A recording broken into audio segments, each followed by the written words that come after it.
Beneath the heart of Rome lies a place inaccessible to the public, a repository where history is not showcased, but meticulously secured behind three robust iron barriers within walls that absorb all sound. For over 12 centuries, the Vatican has safeguarded millions of pages of documents, not for immediate revelation, but for a patient wait. These include unsent correspondence from pontiffs, revolutionary books, and accounts of celestial visitations that were quietly dismissed. Whispers of dialogue between the Vatican, emperors, fascists, and Western intelligence agencies, alongside never-before-seen artworks, are also held within. This raises the question of why the Vatican retains such a wealth of undisclosed material. This is not a narrative of conspiracy, but rather an exploration of faith's most profoundly concealed recollections.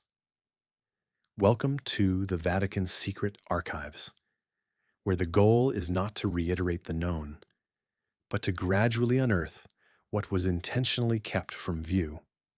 As one of the select few once permitted entry to the restricted zones of the Vatican's archives, I can attest that my access was not a result of rank, fame, or lineage, but from my role as a custodian, or custode, as the Italians refer to it.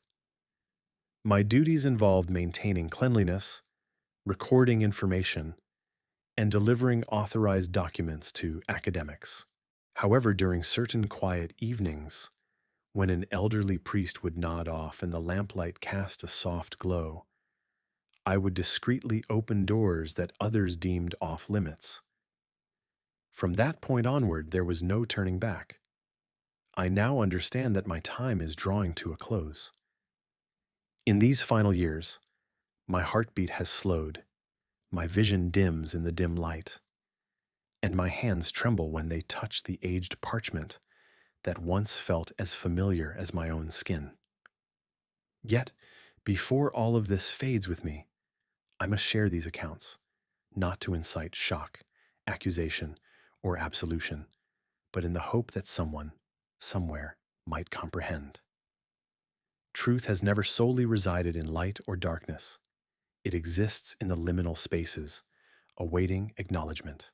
I have personally encountered Pope Pius, the 12th's unsent letters, resting in an unlabeled compartment.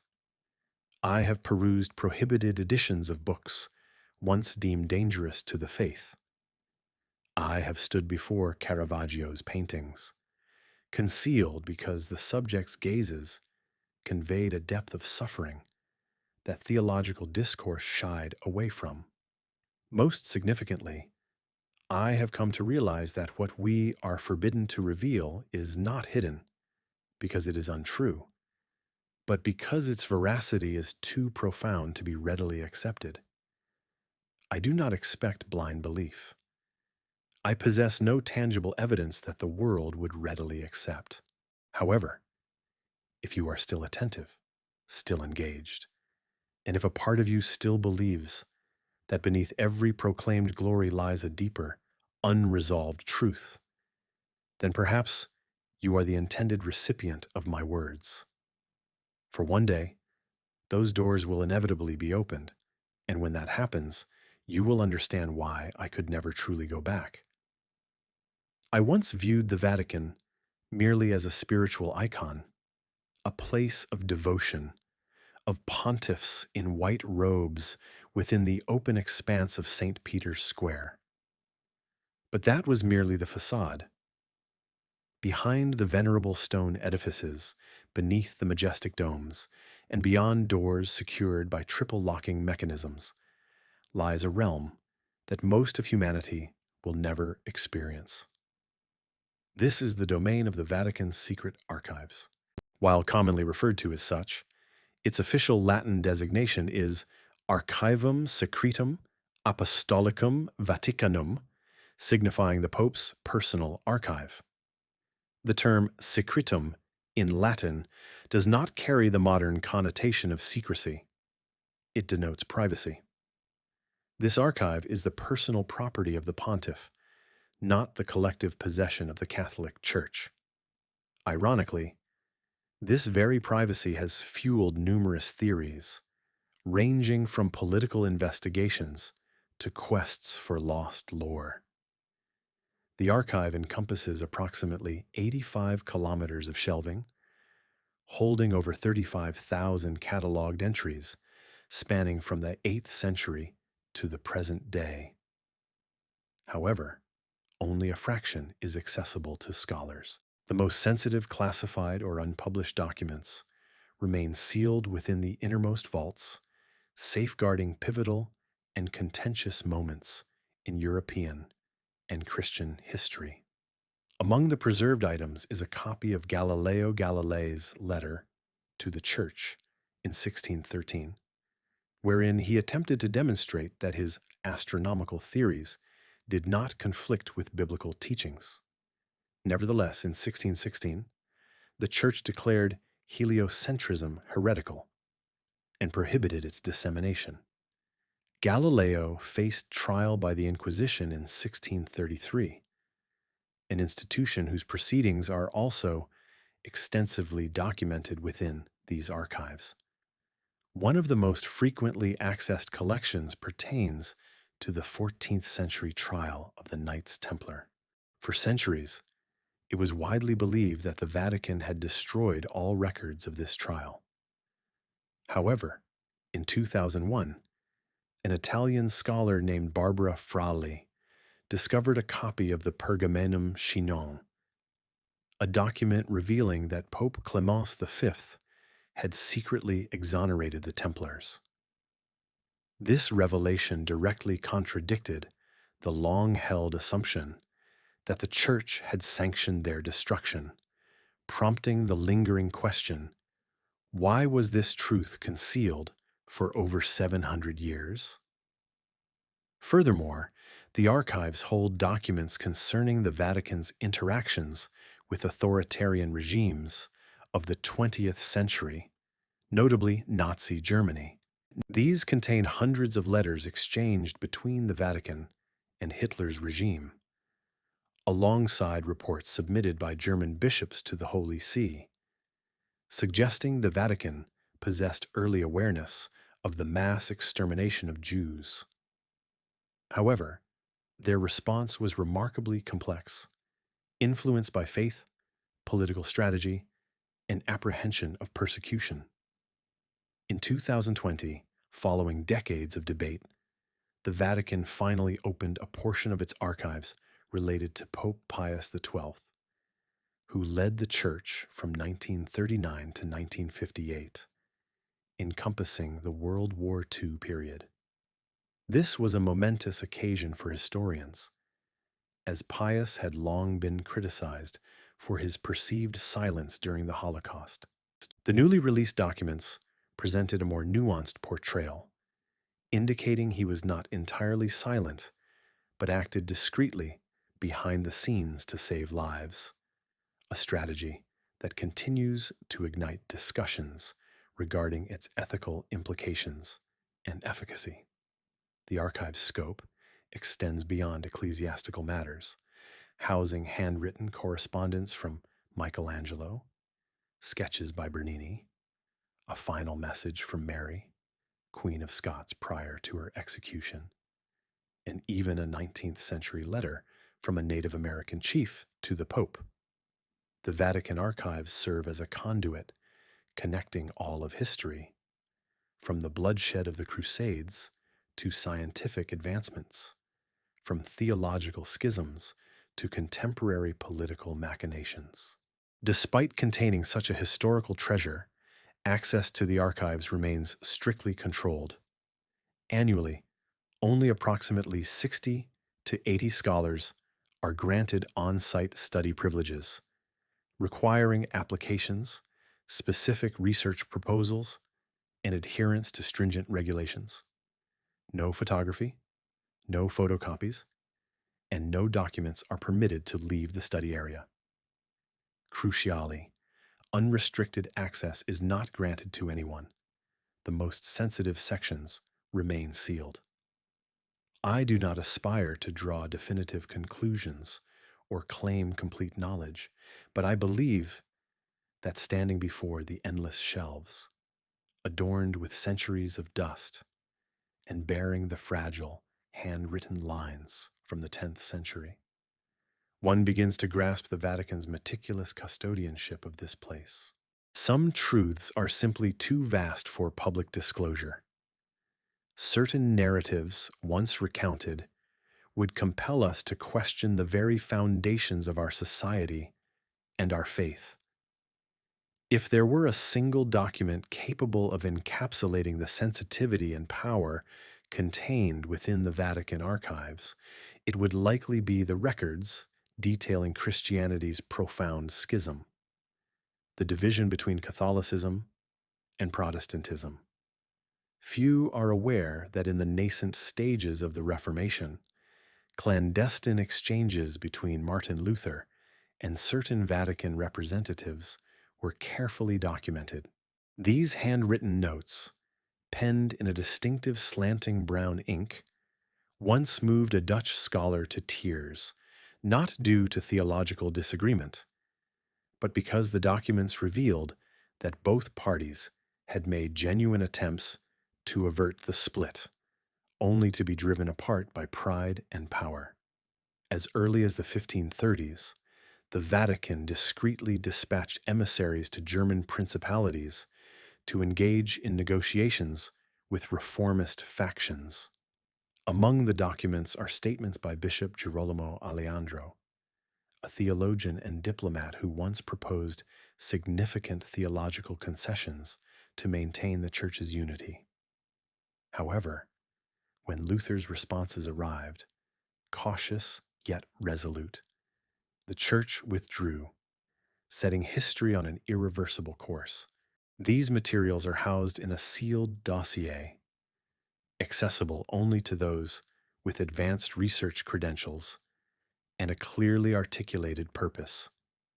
Another subject that once sent a shiver down my spine was the documentation of the Inquisition. The Vatican still retains thousands of indictments, interrogation transcripts, and death sentences for individuals accused of heresy between the 12th and 19th centuries. One of the most notorious cases is that of Giordano Bruno, a philosopher, astrologer, and proponent of the theory of a boundless universe. The documents concerning Bruno not only detail his intellectual arguments, but also illuminate the internal struggles of the clergy tasked with judging him. In one internal memorandum, a cleric noted, "If we spare him, doctrine will waver. But if we burn him, history will never forgive us." Ultimately, Bruno was executed in the year 1600 at Campo dei Fiori. The ensuing centuries of silence stand as a stark reflection of the enduring tension between faith and knowledge. The archives also house an extensive collection of records detailing the Vatican's dealings with secular empires, particularly Napoleon Bonaparte. When Napoleon invaded Italy, he ordered the most valuable Vatican documents to be transported to Paris. Tens of thousands of items were boxed, sealed, and transported across the Alps. Many were never returned. What the Vatican managed to retrieve after Napoleon's defeat remains highly classified. I once saw a handwritten note by Pope Pius II describing the profound sense of loss experienced as ancient texts were loaded onto French wagons, equating it to the loss of the Church's very soul. The document, penned in charcoal ink with a small, meticulous script, concluded at the bottom of the page with a solitary phrase: "We have been stripped bare." One of the most unexpected revelations emerges from diplomatic correspondence between the Vatican and Asian nations. Few realize that in the 17th century, the Vatican secretly exchanged correspondence with the Tokugawa shogunate of Japan, even during a period when Christianity was outlawed there. The letters were conveyed via Portuguese missionaries, concealed within merchant vessels, and hidden inside small wooden idols to evade detection. One letter, dated 1611 and issued by Tokugawa Ieyasu himself, unequivocally stated, "We do not accept a faith that divides families, but we respect the knowledge and loyalty your missionaries bring." The Vatican carefully preserved that letter as a silent testament to its initial, unsuccessful diplomatic overture to a reclusive Asian empire. Furthermore, there is a lesser-known section of the archives dedicated to maps and architectural plans of vanished churches, monasteries, fortresses, and catacombs. Among these are charts detailing the locations of ancient dioceses that disappeared due to warfare, epidemics, or political upheaval. One particular map that continues to haunt me is the floor plan of Montségur, the site of a siege and mass immolation in 1244 during the Albigensian Crusade. On that map, a peculiar marking indicates an escape route not recorded in any official accounts. Whether the last Cathars managed to flee remains unknown, as the document neither confirms nor denies their escape. Like many other secrets within this archive, it serves as a reminder that history has never been a straightforward narrative. Deep within the most heavily secured sector of the archives, I recall one specific chamber, a place housing records categorized under political alliances between the Vatican and global powers from the 19th century to the present day. The meticulously arranged boxes, organized by country, each represent a fragment of memory, a piece of truth untouched by the narratives found in official histories. While most are aware that the Vatican became an independent state in 1929, following the Lateran Treaty between Pope Pius XI and Benito Mussolini, few truly comprehend that prior to that, from 1870 until the Kingdom of Italy annexed the Papal States, the Vatican existed in a state of near isolation for nearly 60 years. It was a nation without borders, situated within the very heart of Rome. During this period, the pontiffs refused to acknowledge the Italian government and never ventured beyond the Vatican's confines. It was during this period of tension that the Church quietly established an intricate network of clandestine communications with other nations, particularly France, Austria, Spain, and the United States. One document from 1922 reveals that the Vatican once dispatched a confidential message to U.S. President Warren G. Harding, offering to serve as a mediator between America and disparate Catholic nations in post-World War I Europe. This episode has never appeared in official historical accounts, primarily because the Vatican lacked sovereign state status at the time. Nevertheless, the memorandum persists, complete with an intact signature and seal. When I first handled it, the paper felt brittle, its edges darkened with age, yet the text remained vivid, as if history itself were whispering to me. The era of World War II yielded an immense volume of sensitive material. Dozens of reports submitted by local bishops to the Vatican meticulously documented the mass murder of Jews in Poland, Germany, and even France. One report, dated 1942 and sent from Krakow, was penned by Cardinal Adam Sapieha, who would later become the spiritual advisor to Pope John Paul II. He wrote, "If we remain silent, we will bear the guilt of complicity before God."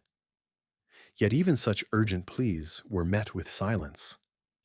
Why did the Vatican delay its condemnation of genocide? Scholars have long debated whether it was a strategic maneuver to safeguard the Church and its adherents in occupied territories.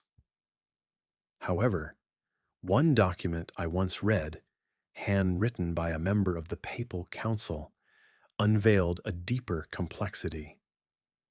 It cautioned against the risk of losing influence over the faithful if belief became entangled with political ideology. In essence, the Vatican feared that taking a definitive stance might fracture the global church itself. That silence persisted until the 1960s, when the Vatican initiated one of the most significant reforms in modern church history, the Second Vatican Council.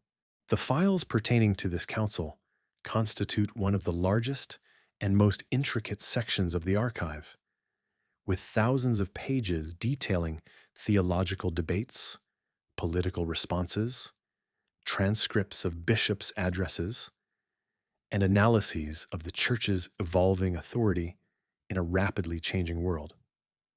I once perused the transcript of a debate between two high-ranking cardinals concerning the permissibility of using vernacular languages instead of Latin during Mass.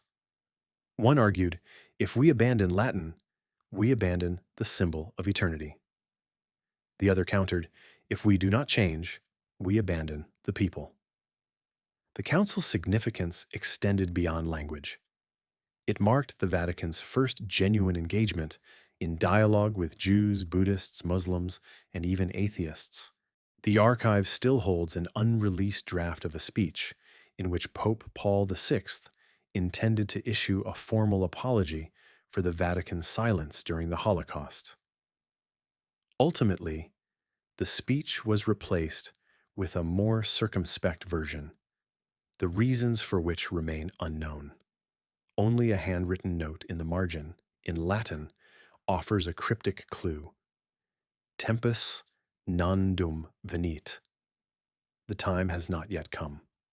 As I leafed through these records, I never encountered the kind of global conspiracy often posited by speculative theories.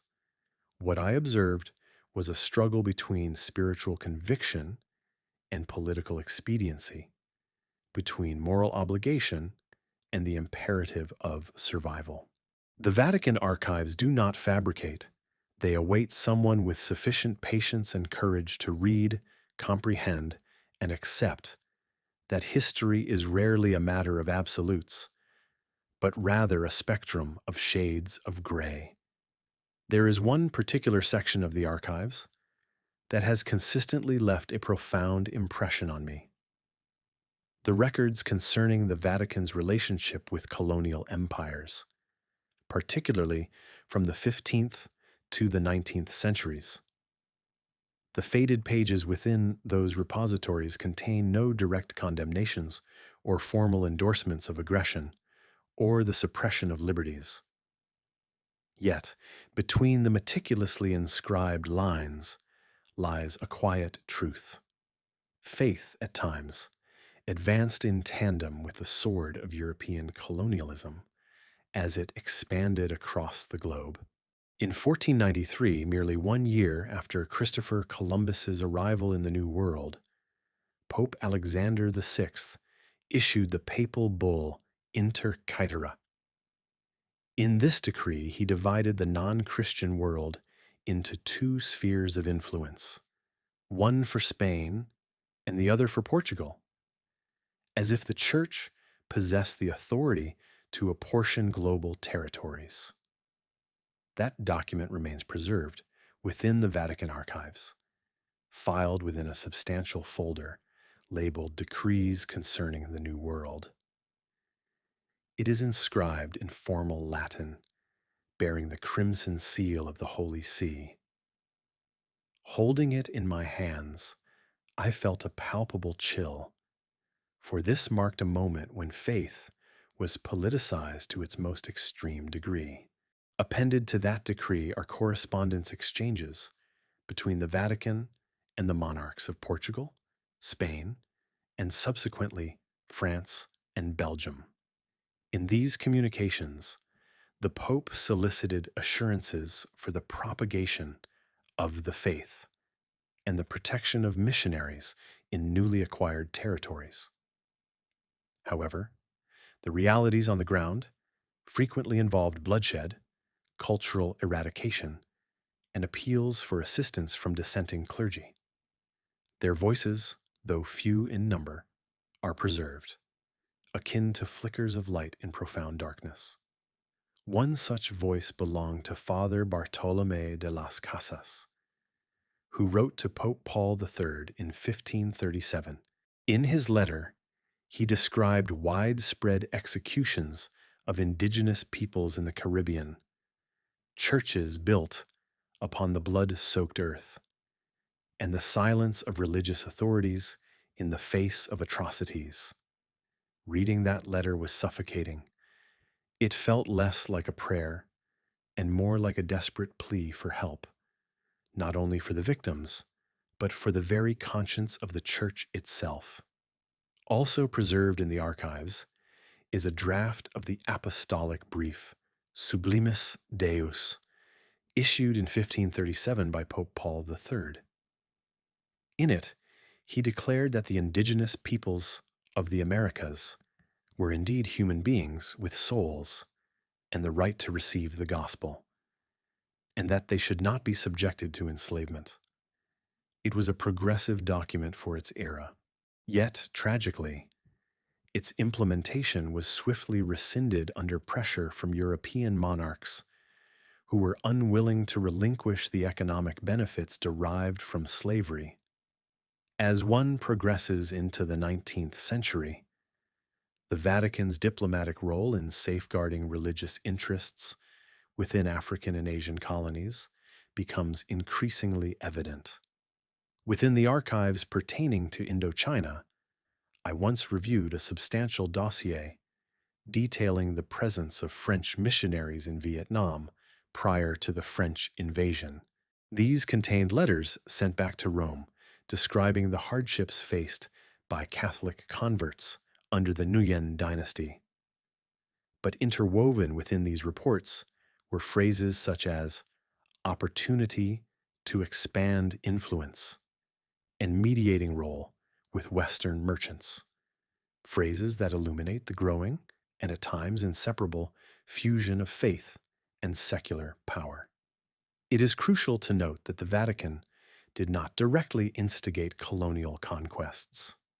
However, through its approvals, formal blessings, and the moral legitimacy it conferred, one can discern the Church's role in validating empires and assuaging the consciences of conquerors.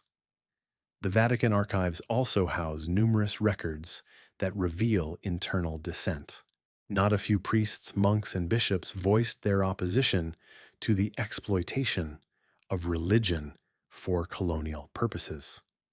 One document from 1885 recounts a protest formally submitted to the Vatican by a French bishop in the Congo, who had witnessed hundreds of individuals having their hands severed for failing to meet rubber quotas for King Leopold II's company. The Vatican's response was recorded in a single brief line: "We pray for them, but intervention is beyond reach." Perhaps this is why the Vatican archives are more than merely a repository of memories. They offer a glimpse into the delicate balance between religious conviction and worldly authority, between moral uprightness and the pursuit of influence. Gazing upon the fractured crimson wax seals, bearing the endorsements of pontiffs, cardinals, monarchs, and financiers, one is reminded that history rarely unfolds in a straightforward manner.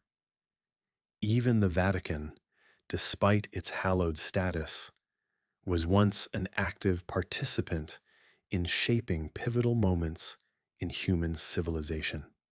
Should you believe the Vatican's political involvement concluded in the medieval era or during the Second World War, you may be surprised to discover that its archives meticulously documented significant historical events well into the latter half of the 20th century. Within some of the most heavily guarded sections of the Vatican archives lie the diplomatic records detailing the Holy See's interactions with global powers during the Cold War, with particular emphasis on Eastern Europe, Latin America, and the Soviet Union. I distinctly recall my initial access to the substantial file concerning Poland during the 1970s, the period when the Solidarity movement began to emerge as a beacon of anti communist defiance. While many are aware of Pope John Paul II, the first Polish pontiff, lending his support to this movement, few comprehend the extent to which the Vatican, through clandestine channels, provided financial aid, printing apparatus, and even intelligence to opposition factions. These activities are unequivocally documented in the internal reports. One memorandum dispatched from the Vatican's Secretariat of State to the Apostolic Nuncio in Warsaw bears the personal annotation of Cardinal Casseroli, stating, "This is not merely a defense of faith. This is a moment of survival." These records unequivocally demonstrate that the Vatican was not merely a passive bystander, but a shrewd political operative, wielding soft power to influence substantial shifts in the global geopolitical landscape. Poland was not the sole focus of Vatican intervention. The Holy See also played a significant role in Latin America. In one classified file pertaining to Argentina between 1976 and 1983, the era of the Dirty War, I encountered deeply concerning accounts, pleas from local bishops, lists of abducted priests, and the Vatican's conflicted responses. A telegram originating from Buenos Aires mentioned Father Carlos Muga, who met his end for advocating for the impoverished and opposing military brutality. However, the Vatican's reply simply conveyed, "We cannot publicly take sides in an internal conflict." That particular statement resonated with me for an extended period, not because it was entirely inaccurate, but because it encapsulated the Vatican's established modus operandi: to act discreetly, maintain public neutrality, yet discreetly support the cause it deemed just. In Chile, during the regime of Augusto Pinochet, the archives reveal periods of silence interspersed with instances of indirect pressure. A meticulously recorded private meeting between Cardinal Angelo Sodano and Chilean military officials included a message expressing concern that the church was being perceived as a sanctuary for those opposing the regime. Concurrently, records confirm that the Vatican offered protection to priests harboring political refugees, not through public pronouncements, but via internal directives urging the reinstatement of dismissed bishops sympathetic to the opposition. The Cold War also precipitated complex dynamics in the Vatican's relationship with the Soviet Union. Despite the severe persecution of Catholicism within Soviet territories, the Vatican maintained discreet channels of communication. A typed report dated March 12, 1962, details a confidential meeting between an unofficial Vatican representative and an emissary of Khrushchev's government in Vienna. The discussion, while not overtly confrontational, addressed issues of religious freedom and the safety of clergy. Nevertheless, the very occurrence of this meeting sent a clear signal. The Vatican was amenable to dialogue if it could safeguard lives and preserve religious observance. It is crucial to acknowledge that the Vatican did not consistently champion justice, at least not in the manner often anticipated by the external world. In the case of Spain under Franco, the Vatican maintained diplomatic relations with the authoritarian regime for decades. Some academics characterize this as a pragmatic compromise with authoritarianism to protect the faithful. Preserved correspondence within the archives indicates that bishops might have held differing opinions, but ultimately adhered to directives from higher authorities. For a considerable duration, I harbored the notion that the Vatican archives would primarily contain mystical enigmas, ancient scriptures, or lost artifacts. However, after years of dedicated study, I have come to understand that the most astonishing revelations are not abstract historical curiosities, but rather verities that are profoundly real, deeply political, and uncomfortably close to the realities that continue to surround us today, truths that many would prefer to overlook. The Vatican is not a transcendent entity, it is a politico religious organization that operates with a distinct logic, strategic foresight, and meticulous calculation. And its archives, rather than the stained glass windows or sacred effigies, are the repository where this intricate reality is laid bare in its most unvarnished form. Among all the chambers I have ever entered within the Vatican archives, none has evoked such profound silence in me as the one designated P12. The name associated with the pontiff who presided from 1939 to 1958, a period almost entirely encompassing the Second World War and its aftermath, remains at the epicenter of one of the most enduring controversies in contemporary history. Did the Vatican adequately act, sufficiently speak, or remain tacit for an extended duration in the face of the 20th century's most heinous genocide? For decades, the records pertaining to Pius XII were sequestered, creating a division among scholars worldwide. Some have labeled him the Pope of Silence. Others defend him as a pragmatic diplomat, compelled into reticence to preserve lives that public pronouncements could not have safeguarded. Then, in 2020, when the Vatican officially declassified a segment of the documents from his pontificate, a wave of astonishment rippled through the academic community. I was among the select few present in the archives when these materials were first unveiled. I vividly recall the initial moment I unfolded the file simply titled San Torre, referencing the activities of the Holy Father during the conflict. Within it were letters, reports, and telegrams, many originating from bishops in Germany, Poland, and Hungary sent between 1941 and 1944. One correspondence from the Archbishop of Lviv, dated March 16, 1942, recounted the expulsion of over 1,000 Jewish residents from the town without formal charges or any official pronouncement of guilt. At its conclusion, he implored the Vatican to intervene or, at the very least, to voice its opposition. The Vatican's response, appended immediately thereafter, comprised merely a few sentences. We share in the sorrow, but prayer is the most potent weapon we possess at this juncture. While not an outright refusal to assist, it was undeniably insufficient to halt the unfolding atrocities. There was a substantial dossier, distinctly marked and titled Richieste di aiuto e asilo, or Requests for Help and Asylum.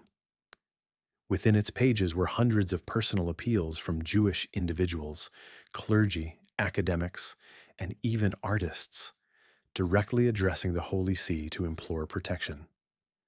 Some received assistance finding refuge in convents, aided by nuns, or being provided with forged documents identifying them as Catholics, to evade detection by German forces. However, countless others received no reply. One particular page rendered me immobile. It was a handwritten roster of 44 names.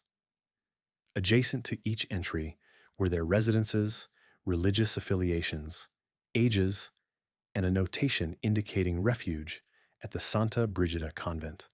The document was dated October 10th, 1943, a mere 3 days after German forces commenced the roundups of Jews in Rome.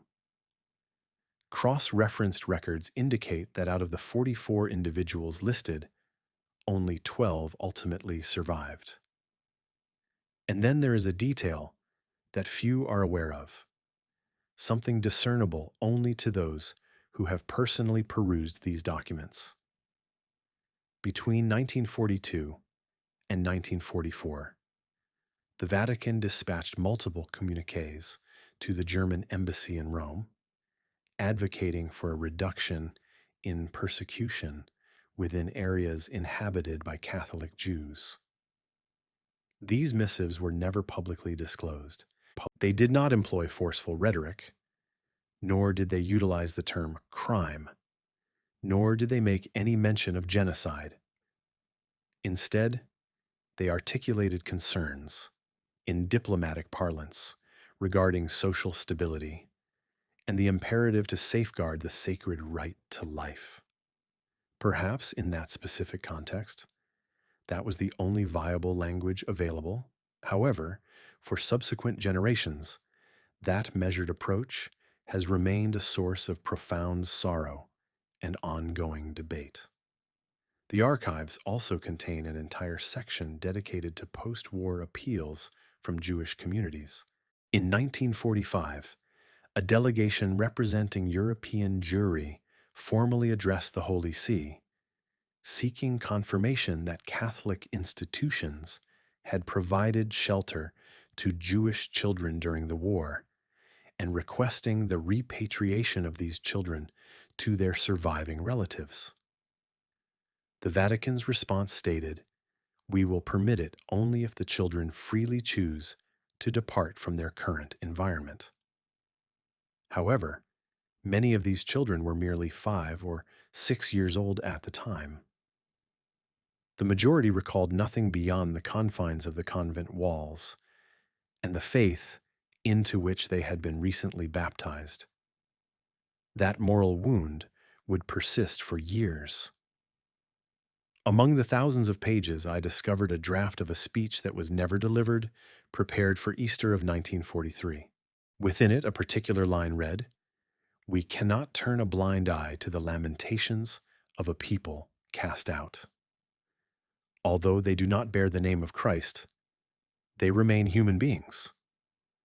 That sentiment never reached the public. The final iteration of the speech underwent revisions, and that specific passage was omitted. No explanation was provided.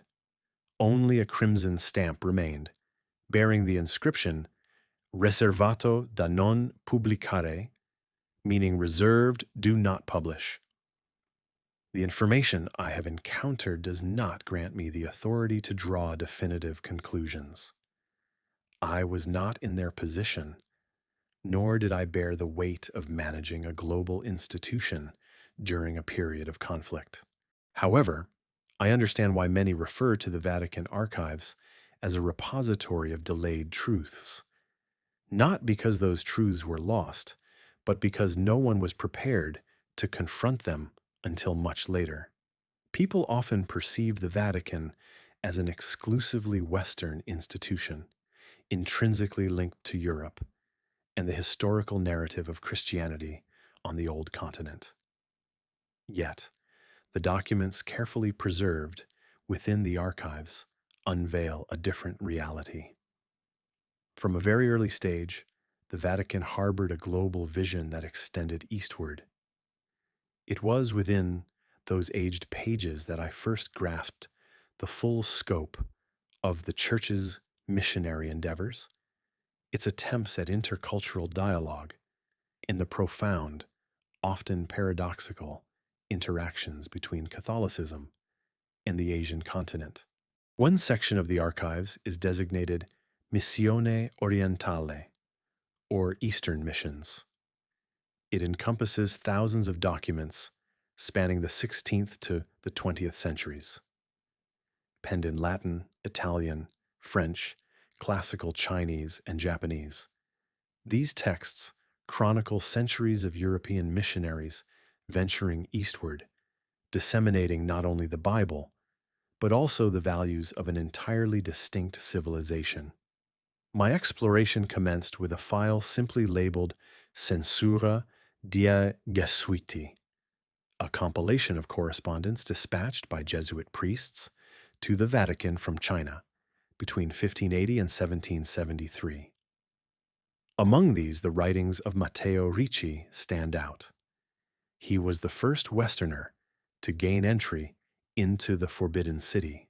In his letters, Ricci expressed profound admiration for the Confucian ethical framework and proposed that the Vatican adapt Catholic dogma to Chinese cultural norms rather than imposing it. This proposition did not meet with universal approval.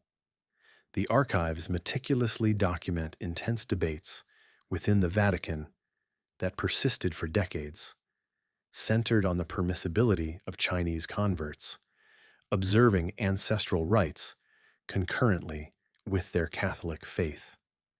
Ultimately, Pope Clement XIII issued a decree prohibiting what became known as the Chinese rites. This decision severely strained relations with the Qing dynasty, and by 1721, missionary activities in China were entirely prohibited. Another file, classified under Alta Riservatezza Diplomatica, or highly confidential diplomacy, contains documents pertaining to Vatican-Japan relations. Among these is a letter written in Chinese characters by Tokugawa Ieyasu in 1610. Translated and preserved with remarkable directness, it states, "Your religion disrupts the internal order.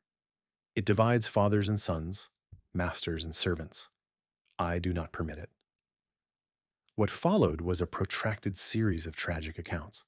Mass executions of Catholics in Nagasaki, priests immolated alive, and churches systematically demolished.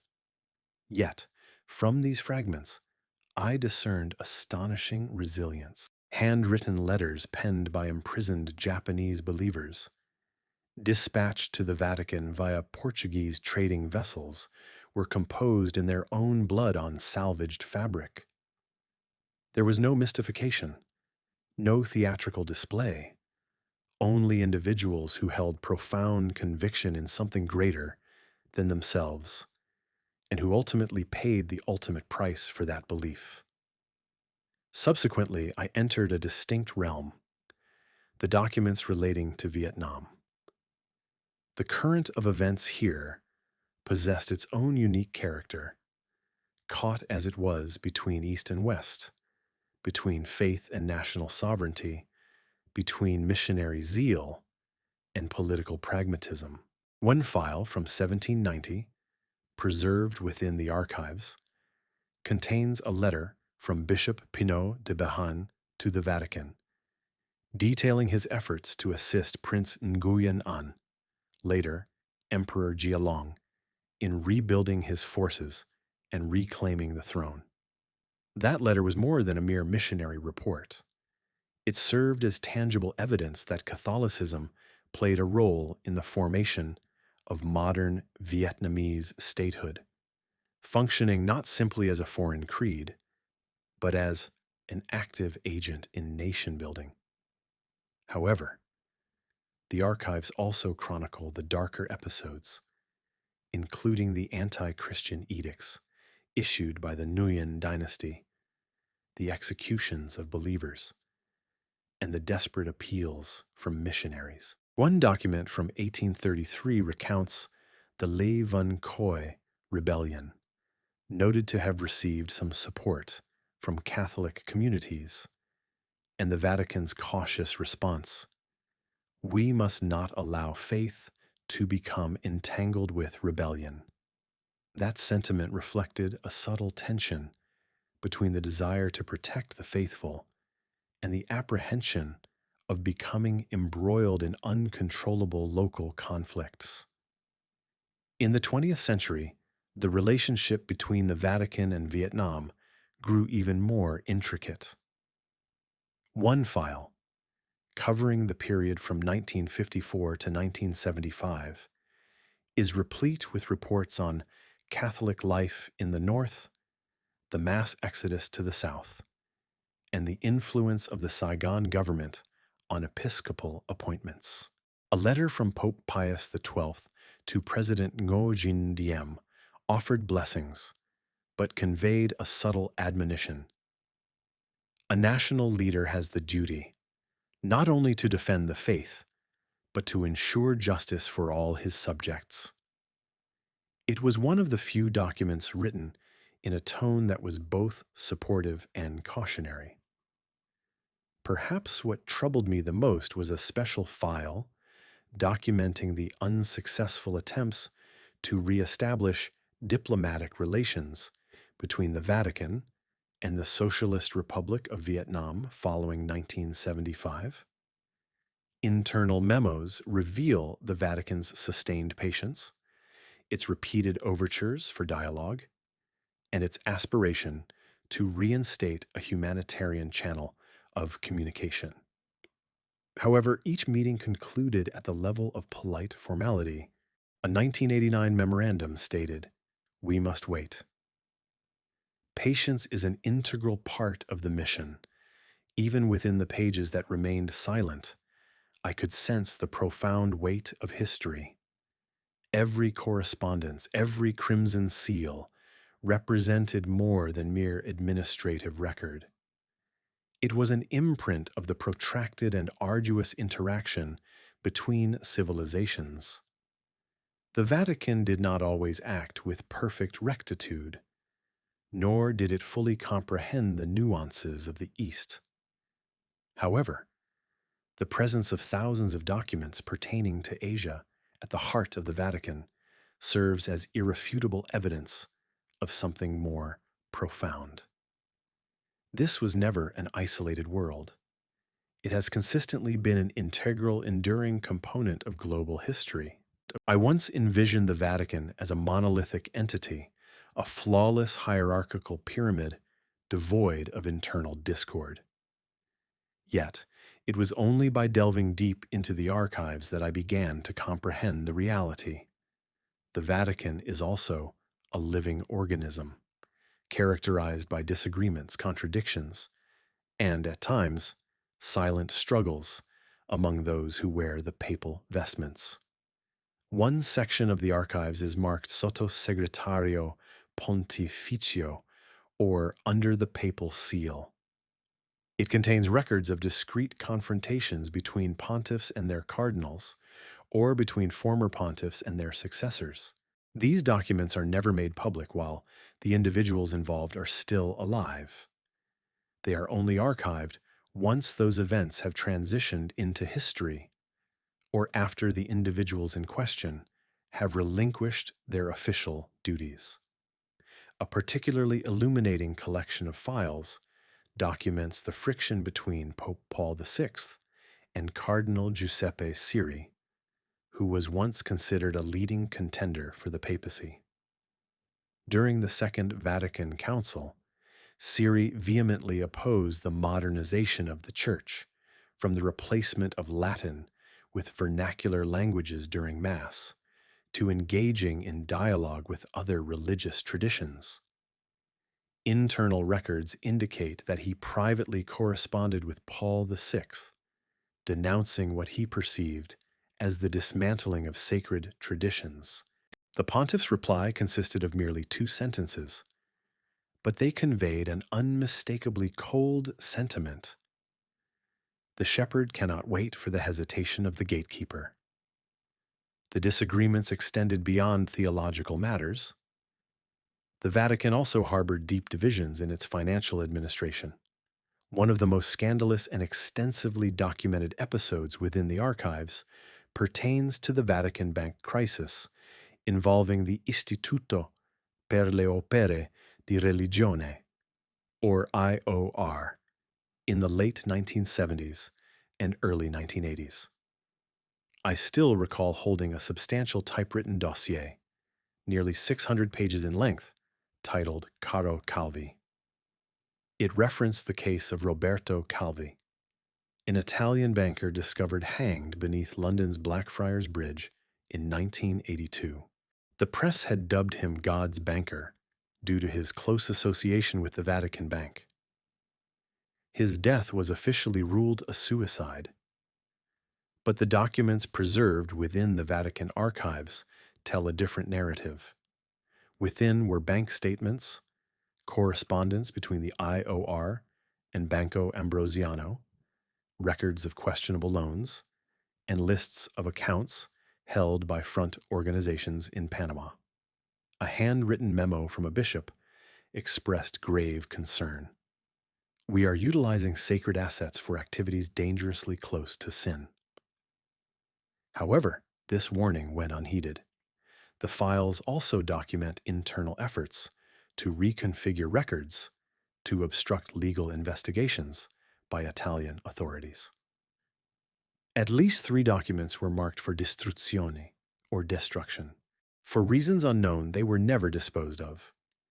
Equally sensitive is the file concerning VatiLeaks, the scandal involving the illicit release of Vatican documents. Many still recall the name Paolo Gabriele, the personal butler of Pope Benedict XVI, who copied and smuggled out numerous confidential files. Within the archives, a dedicated compartment preserves the complete chronological account of the incident, from the internal investigation to Gabriele's handwritten confession. In it, he wrote, "I did not betray the Holy Father. I only wished for the Church to be aware of what was transpiring behind closed doors." The leaked documents expose significant internal divisions within the Roman Curia, revealing factions, competing interest groups, and power struggles for influence. Many of the papers brought to light instances of financial favoritism, corruption in ecclesiastical appointments, and attempts to suppress scandals involving ethical and criminal misconduct. Every line represented a fracture in public trust. The fact that the Vatican opted to prosecute Gabriele in an open court was a rare indication that the wall of silence had begun to yield.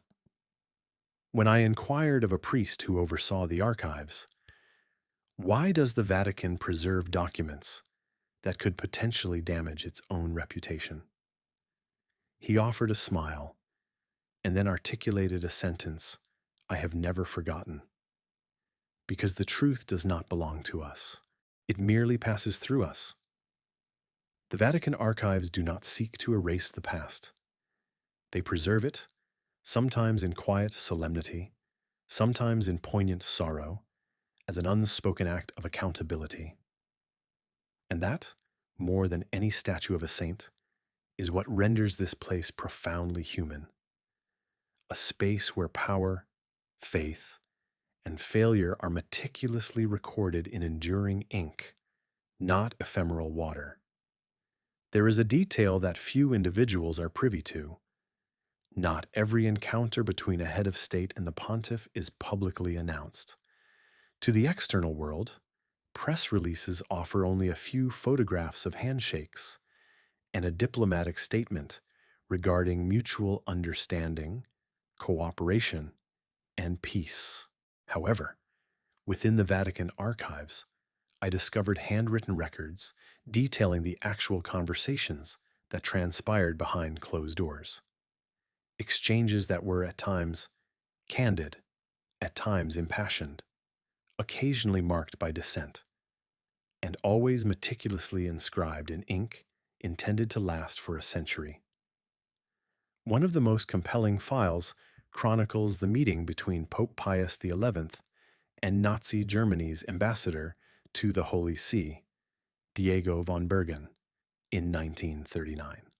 This occurred shortly after Hitler's invasion of Czechoslovakia and as tensions with Poland escalated. In the internal note, the pontiff did not issue a direct condemnation, but rather posed a pointed question. Does your government still maintain control over the animosity it has sown within German society? The ambassador did not offer a direct response. The file concludes with the observation: the atmosphere became noticeably frigid. There was no concluding prayer. This seemingly minor detail speaks volumes. Delving into the 1960s, I discovered a record of a 1965 assembly between Pope Paul VI and Soviet Minister of Foreign Affairs, Andrei Gromyko. Publicly, this meeting was celebrated as a groundbreaking endeavor to re-establish communication between the Eastern and Western blocs. However, within the archival transcript, the recorder noted, the Soviet contingent asserted that faith serves as a device to distort factual history. Pope Paul VI responded with measured but firm resolve, stating, "No individual possesses the authority to prohibit another's belief in the sacred. That is not power. It is an intrinsic element of the human spirit." Subsequently, without further discourse, he invited the entire delegation to observe a minute of silence in remembrance of all unnamed individuals who perished for their convictions. This gesture was conspicuously absent from any official Soviet documentation. Another significant collection of files bears the simple title USA Visits, Unconfirmed American Encounters. These contain notes from private discussions between various pontiffs and American presidents, spanning from Franklin D. Roosevelt and Dwight D. Eisenhower to John F. Kennedy, Ronald Reagan, and George W. Bush. One entry recounts a moment during Pope John XXIII's meeting with President John F. Kennedy in 1963. President Kennedy conveyed profound apprehension regarding the imminent threat of nuclear annihilation following the Cuban Missile Crisis. The Holy Father posed the question, who will first retain composure when the world ceases to possess a moral framework upon which to stand? Coincidentally, both men had limited time remaining after this meeting. Pope John XXIII passed away mere months later, and President Kennedy was assassinated by the close of that same year. While the file draws no explicit causality, the temporal proximity of these events prompted some archivists to flag it as particularly sensitive. The archives do not solely represent global superpowers. I once encountered a preserved file detailing a meeting between Pope John Paul II and General Secretary Mikhail Gorbachev in 1989, shortly before the dismantling of the Berlin Wall. Though not a man of faith, Gorbachev's recorded statement conveyed, "If we do not evolve, there will be nothing left to safeguard." Pope John Paul II's reply was succinct: "Truth emerges when people grow weary." Following this exchange, the Vatican emerged as one of the initial entities to anticipate the disintegration of the Eastern Bloc. Some of the most unexpected documents originated from lesser-known nations or countries lacking prolonged diplomatic connections with the Holy See. In a file designated Vietnam Colloquia Unofficial, I found an internal memorandum from 1991. An informal Vatican delegation had engaged in discussions with representatives of the Vietnamese administration in Geneva. No formal accord was reached, yet a willingness to engage was expressed. This marked one of the earliest discrete initiatives to re-establish relations subsequent to 1975, achieved not through prominent media coverage, but via handwritten sentiments preserved in silence. The Vatican commands no military might, nor possesses a vast economic infrastructure. However, through perusing these records, I came to grasp that when a global leader seeks genuine counsel, unclouded by political expediency, they turn to the Holy See. The Vatican is acutely aware of this dynamic. It rarely needs to amplify its voice, as each preserved page holds the potential to redefine an entire generation's understanding if revealed at an opportune moment. What distinguishes the Vatican from all other religious organizations globally is its dual nature. It functions not only as a spiritual body, but also as a sovereign nation. It possesses the capacity to enter into treaties, issue diplomatic correspondence, and even face litigation. It is within one of the lesser discussed repositories of the Vatican archives, known as the Causi Juridique, that I encountered a profoundly different facet of the Holy See. In these records, the discourse shifts from supplication to legal argumentation. Few anticipate the Vatican, a sanctified sanctuary, appearing before a judicial tribunal. However, in actuality, since the inception of the 20th century, hundreds of legal disputes have involved the Vatican, both internally and in its dealings with foreign governments. A substantial file documents the renowned legal dispute between the Vatican and the Italian administration subsequent to the ratification of the Lateran Treaty in 1929. The crux of the disagreement transcended mere territorial demarcation or preferential treatment, focusing instead on the proprietary rights of numerous edifices, sacred sites, and monastic establishments throughout Italy. One memorandum explicitly stated, "We cannot permit consecrated ground to become a subject of negotiation, nor can we allow it to be nationalized without preconditions." The negotiations prolonged for years, occasionally escalating to the precipice of diplomatic discord. The Vatican was compelled to substantiate its legal claim to properties dating back to the medieval era, frequently relying on original documents sourced from these very archives, penned in Latin and endorsed by pontiffs as early as the 12th century. Consequently, a multitude of Catholic properties continue to benefit from legal inviolability to this day. Yet perhaps the most poignant and deeply disturbing documents pertain to instances of sexual misconduct within the Church, which garnered global public attention in the early 2000s, filed under a sensitive classification labeled casi disciplinari privati, confidential disciplinary cases. I perused documents that no seminary education had prepared me to encounter. One file meticulously details an internal inquiry conducted in 1962 within a North American diocese. The victim was a minor, and the alleged perpetrator was a clergyman who had previously been reported on multiple occasions. However, the directive emanating from higher authorities within the memo was unequivocal.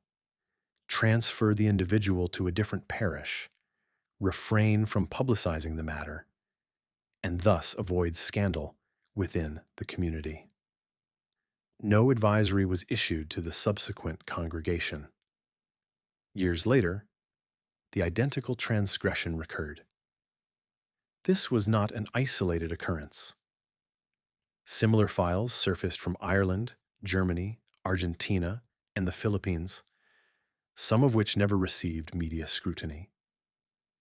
Correspondence from victims reached the Vatican, occasionally rendered in trembling handwriting, pleading, "I do not know who else will listen.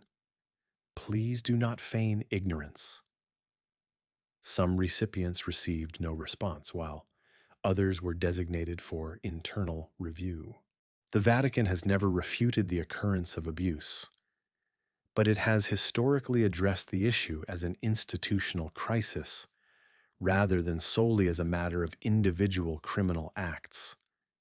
Since 2001, the Holy See has instituted more rigorous disciplinary protocols, and numerous files chronicle this gradual transformation. Nevertheless, what profoundly silenced me was the agonizingly slow pace of change. In a 2010 report, one bishop acknowledged, "We were so consumed by the fear of scandal that we neglected the very individuals we were entrusted to protect." Beyond cases of abuse, the Vatican has also been embroiled in numerous international legal actions concerning disputed assets, particularly in the aftermath of the Second World War. A file from 1997 documents a claim filed by descendants of Jewish families, alleging that the Church possessed gold artifacts plundered by the Nazis. The Vatican denied culpability, but the file remains archived under the designation of unresolved claims. Another exceptionally sensitive case involves the Vatican museums, which house tens of thousands of artifacts from across the globe, including items originating from nations formerly under colonial rule. In one petition submitted by Peru, the government requested the repatriation of a ceremonial Incan mask. The Vatican responded with a formal declaration. This artifact is a testament to history. It possesses no intrinsic ownership value, but belongs to the collective memory of humankind. The matter remained unresolved, akin to many others. The archive never offers definitive judgments, it merely preserves evidence. However, as one navigates hundreds of legal briefs, lawsuits, pleas, and meticulously worded responses, the understanding emerges that the Vatican is not detached from the world. Rather, it is intricately interwoven with it, layer by layer, by the very essence of human experience. And when humans err, even when clad in vestments, the documentary records remain objective, devoid of emotion, yet undeniably impactful. Within the Vatican archives exists a section that even many ecclesiastical scholars have never accessed, not due to stringent security protocols, but because it necessitates a highly specialized form of erudition encompassing ancient Greek, Hebrew, and the Latin of the early Church. This area is informally known as the First Manuscripts Room, a repository holding the foundational texts of Christian belief, ancient Bible's earliest translations, and even the writings that were omitted during the compilation of the scripture we recognize today. Upon my initial entry into that section, I barely dared to inhale, not from apprehension, but from a profound sense of reverence. I stood amidst millennia of handwritten documents, inscribed by hand onto animal vellum, utilizing ink derived from ash, roots, and the solemn tears of those who believed their words held divine provenance. Tucked within a time-worn wooden drawer lay a copy of the Codex Vaticanus, one of the most ancient extant Greek Bibles, dating back to the 4th century. Its textual content is not identical to the printed Bibles familiar to us today. Certain passages are absent, others vary in phrasing, and remarkably, there are entire narrative sections that no longer appear in the modern canon. A striking illustration is the conclusion of the Gospel of Mark. Contemporary versions typically conclude with Jesus appearing to his disciples post-resurrection. However, in the Codex Vaticanus, this concluding segment is omitted. The text terminates abruptly with the pronouncement, "And they were afraid." This divergence has long fueled scholarly discourse. Is the widely recognized ending a later insertion? The Codex is not unique in this regard. In a small, triple-locked metal cabinet, I once observed a folder labeled Evangelia Apocrypha, containing the apocryphal Gospels that were excluded from the official scriptures.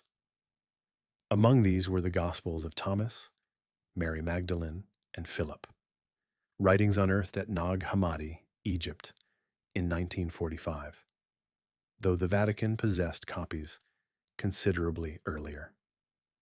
The Gospel of Thomas, for instance, comprises 114 sayings attributed to Jesus, presented without any narrative coherence. One particular saying reads, "The kingdom of God resides within you and surrounds you." If these words indeed originated from Christ, they pose profound theological inquiries concerning the indispensability of the Church as an intermediary between humanity and the divine. It is perhaps for this reason that such texts were never canonized. Even more contentious is the Acts of Pilate. This document presents the Roman governor's purported defense following his directive for Jesus' crucifixion. Within it, Pilate describes Christ as a man unlike any other who ever lived, whose eyes emanated a fiery glow and whose words flowed like living water. The mythical quality of this account might explain its exclusion from the official New Testament. Yet, its presence signifies that even Roman officials once endeavored to comprehend the crucifixion through their own conceptual frameworks. Beyond these ancient manuscripts, the archives house innumerable correspondences exchanged between medieval pontiffs and prominent theologians, letters that encapsulate intense debates regarding the inclusion of certain books, such as the Book of Enoch, the Book of Wisdom, or the Maccabees in the biblical canon. In a letter from Pope Damasus II, he articulated, "We do not dismiss them due to falsehood, but because the hearts of men are not yet prepared." That sentence has remained with me ever since, prompting contemplation. How much of Scripture constitutes divine truth, and how much is the consequence of decisions made under historical duress? Another record details a closed session of the Council of Nicaea in 325 AD, the inaugural major convocation of Christian bishops from across the Roman Empire convened to formalize doctrine. The minutes include a roster of discussed texts, many of which no longer exist. A marginal annotation by a Greek scribe reads, "Certain writings are to be retained for further theological examination, not for public dissemination." This suggests they were not destroyed, but rather withheld, potentially still housed in secured compartments, much like those before me. The archive makes no pronouncements on rectitude or error. It maintains a silent vigil, preserving every interpretation, every variation, every schism in the history of faith. Some may find this disquieting, but I do not. For it is not absolute uniformity that imbues faith with resilience, but rather its capacity to endure debate, revision, and even skepticism. To the external world, the Pope symbolizes steadfastness, the successor to St. Peter, the embodiment of continuity and unwavering Catholic belief. However, within the Vatican archives, concealed behind private files, clandestine correspondence, and unpublished notes, lies a reality few dare to envision. The Pope is human. They have experienced fear, harbored doubts, and at times faltered under the immense pressure of circumstances beyond their control. I vividly recall the first instance I encountered a folder titled Letters Never Sent. Within it were handwritten drafts penned by several pontiffs, never published nor dispatched. These were not diplomatic communiques or official edicts. They read as personal diary entries, where individuals holding the zenith of spiritual authority documented thoughts they could not vocalize publicly. One of the most affecting was by Pope Benedict XV, composed in 1917 during the height of the First World War. It was addressed to the leaders of Europe, imploring a cessation of hostilities to prevent humanity from surrendering its very soul to the cacophony of artillery. However, the letter was never dispatched. A marginal annotation by the Cardinal Secretary of State at the time read, "No one will heed it, and should they disregard it, your holiness will appear vulnerable." The letter was folded, filed away, and ultimately forgotten until I discovered it over a century later. Another file, designated reserved for conclave, contained materials prepared by certain pontiffs for their successors. These documents were never intended for public release, meant solely for the perusal of the College of Cardinals during papal elections. One such memorandum, spanning 12 pages, was penned by Pope Pius XI in 1938, precisely as the Nazi regime consolidated its authority and anti-Jewish statutes proliferated. In this memorandum, the pontiff expressed profound concern that segments of the German Church had begun to tacitly acquiesce to the fascist regime. He issued a solemn warning: "If we remain silent, history will not commend our wisdom. It will speak of our complicity." That document remained unissued. Pius XI passed away shortly before he could promulgate a public encyclical denouncing anti-Semitism. The memorandum was subsequently sealed and silenced within the archives. One file caused me to stand utterly still for an extended period. It contained records pertaining to Pope John Paul I, whose pontificate lasted a mere 33 days before his untimely demise. Numerous conspiracy theories have circulated regarding this event.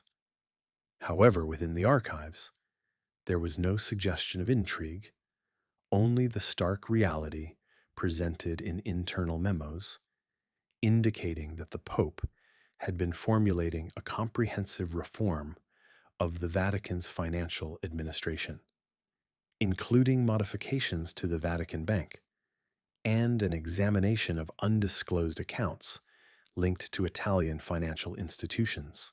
In one of his handwritten annotations, he wrote, "The Church cannot proclaim purity if it lacks its own transparency." This statement was underlined 3 times, yet he never had the opportunity to implement it. Furthermore, in a meeting record compiled shortly after his death, one cardinal observed, "We must continue the mission, but we must refrain from altering the foundational structures." That observation has resonated deeply within my mind ever since. Even esteemed pontiffs such as John Paul II and Francis have left behind handwritten correspondence imbued with considerable emotion. An unpublished draft by John Paul II, written during the zenith of the abuse scandal, reveals evident internal conflict. His words conveyed, "I am uncertain if I have adequately fulfilled my responsibilities. Each night I offer prayers not only for divine forgiveness, but also for the victims I have never encountered." His handwriting was unadorned, but his pronouncements carried substantial weight, akin to the papal tiara he wore for over 2 decades. Pope Francis, renowned for his approachability and reformist spirit, also has letters that remain unpublished. One was addressed to a cardinal convicted of abuse, in which he stated, "The transgression of an individual does not invalidate the Church. However, its concealment does."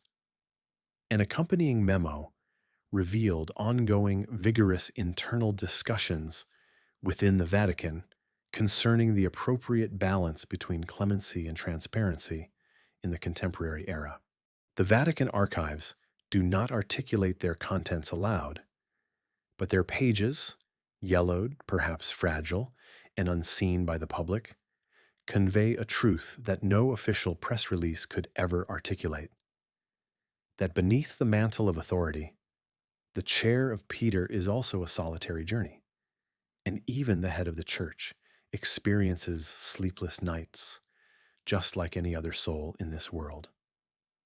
When individuals speak of the Vatican, their minds conjure images of sacred edifices, established rituals, and deeply held faith.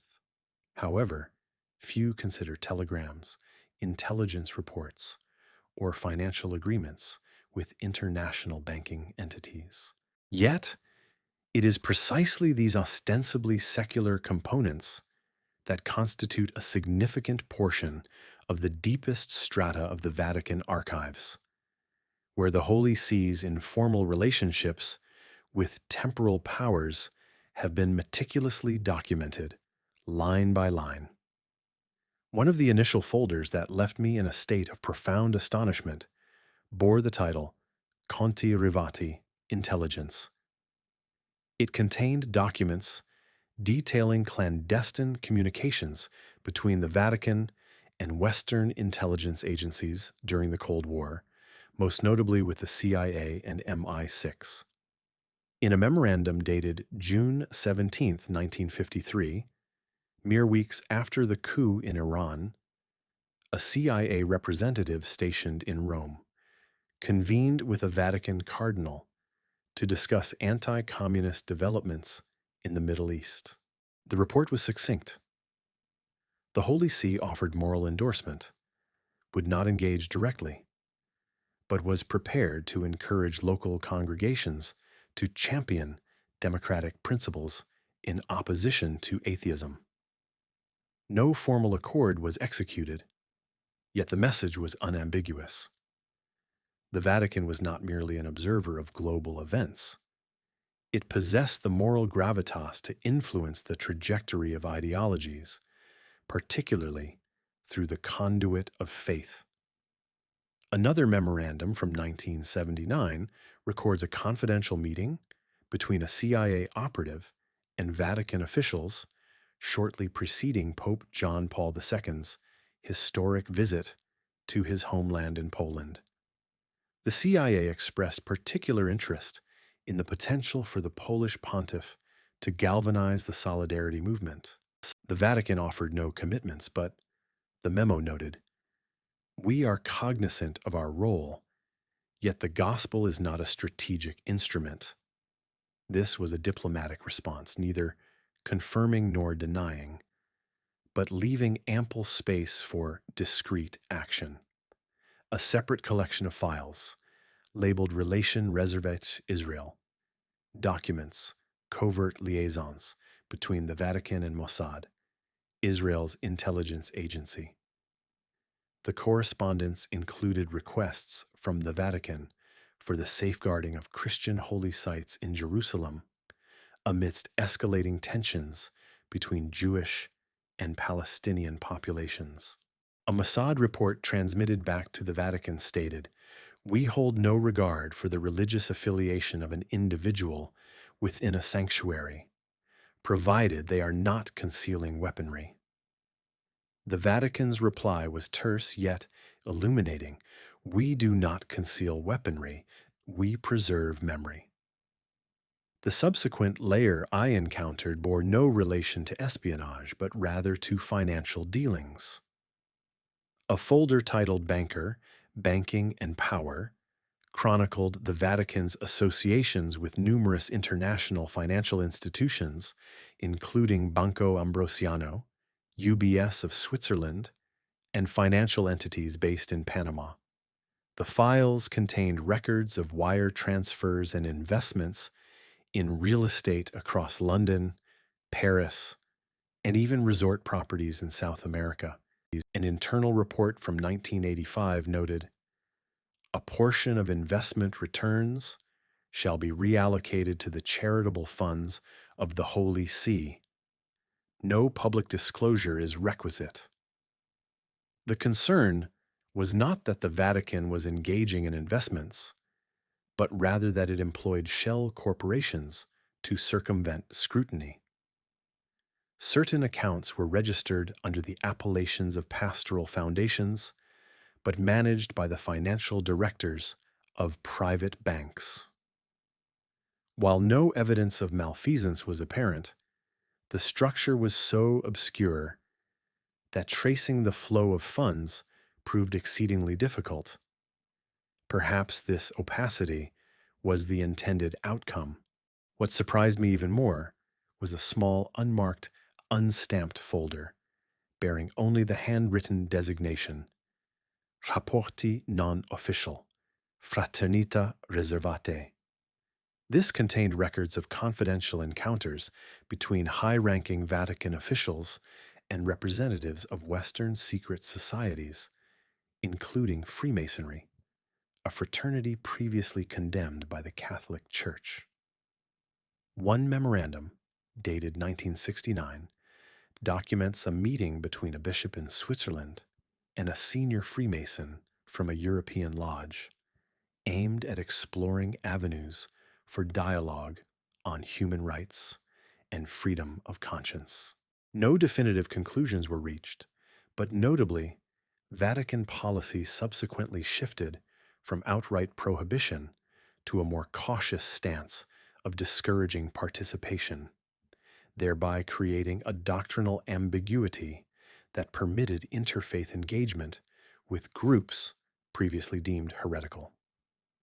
I discovered no indication of collusion or papal interference in global events, but I observed clearly that the Vatican does not operate in isolation.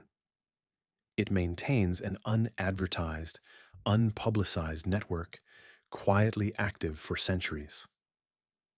Its archives meticulously preserve every handshake, every correspondence, every unofficial meeting, as if history unfolds not on a public stage, but in the unseen preparations behind the scenes. Upon entering the Vatican, the immediate impression is typically of the light filtering through stained glass, the golden radiance of the Sistine Chapel, the flickering candles, and the gleaming statues within the grand basilicas. However, few realize that alongside this visual brilliance exists another dimension, one of stillness, dampness, and intricate rituals bordering on the mystical. Within the Vatican's archives, it was not the political records that most disturbed me, but the rituals themselves. These are manuscripts that have never left these stone confines, read aloud only once before being secured in drawers fastened with 3 brass latches. Among the most remarkable documents I encountered was a handwritten volume, the Ordo Rituum Conclavis, spanning over 80 pages, detailing the exact sequence of procedures for organizing a papal conclave. The original document is not permitted to be copied or publicly disseminated. It is more than a mere description. It is a living text containing hushed prayers, consecration rites, and even coded signals employed by officials to ensure absolute secrecy. A particularly striking passage records the oath of the Master of Ceremonies, sworn to the unseen Chief of Ceremonies, responsible for enforcing complete silence during the conclave. The oath itself is not fully inscribed, presenting only its opening phrase. I swear before God and the shadow of Saint Peter. The remainder is rendered in a condensed Latin cipher, comprehensible only to an inner circle. A marginal annotation states, should the oath be breached, all prayer within the sanctuary shall lose its efficacy. Whether symbolic or literal, the gravity of that statement was undeniable. Another document I came across was marked for use solely in the absence of a pope, the Ordo Episcopi Maximi, outlining the internal protocol following the pontiff's demise. It specifies every detail, from who is permitted entry into the papal apartments first, to the procedure for sealing the doors and the sequence for public notification. One particular passage sent a shiver down my spine. Before announcing the news to the world, the Camerlengo is to call out the Pope's name 3 times in Latin through the closed door. If no response is heard, he is to declare the Holy Father deceased. This is not merely a formality. It serves as the ultimate testament to both authority and mortality.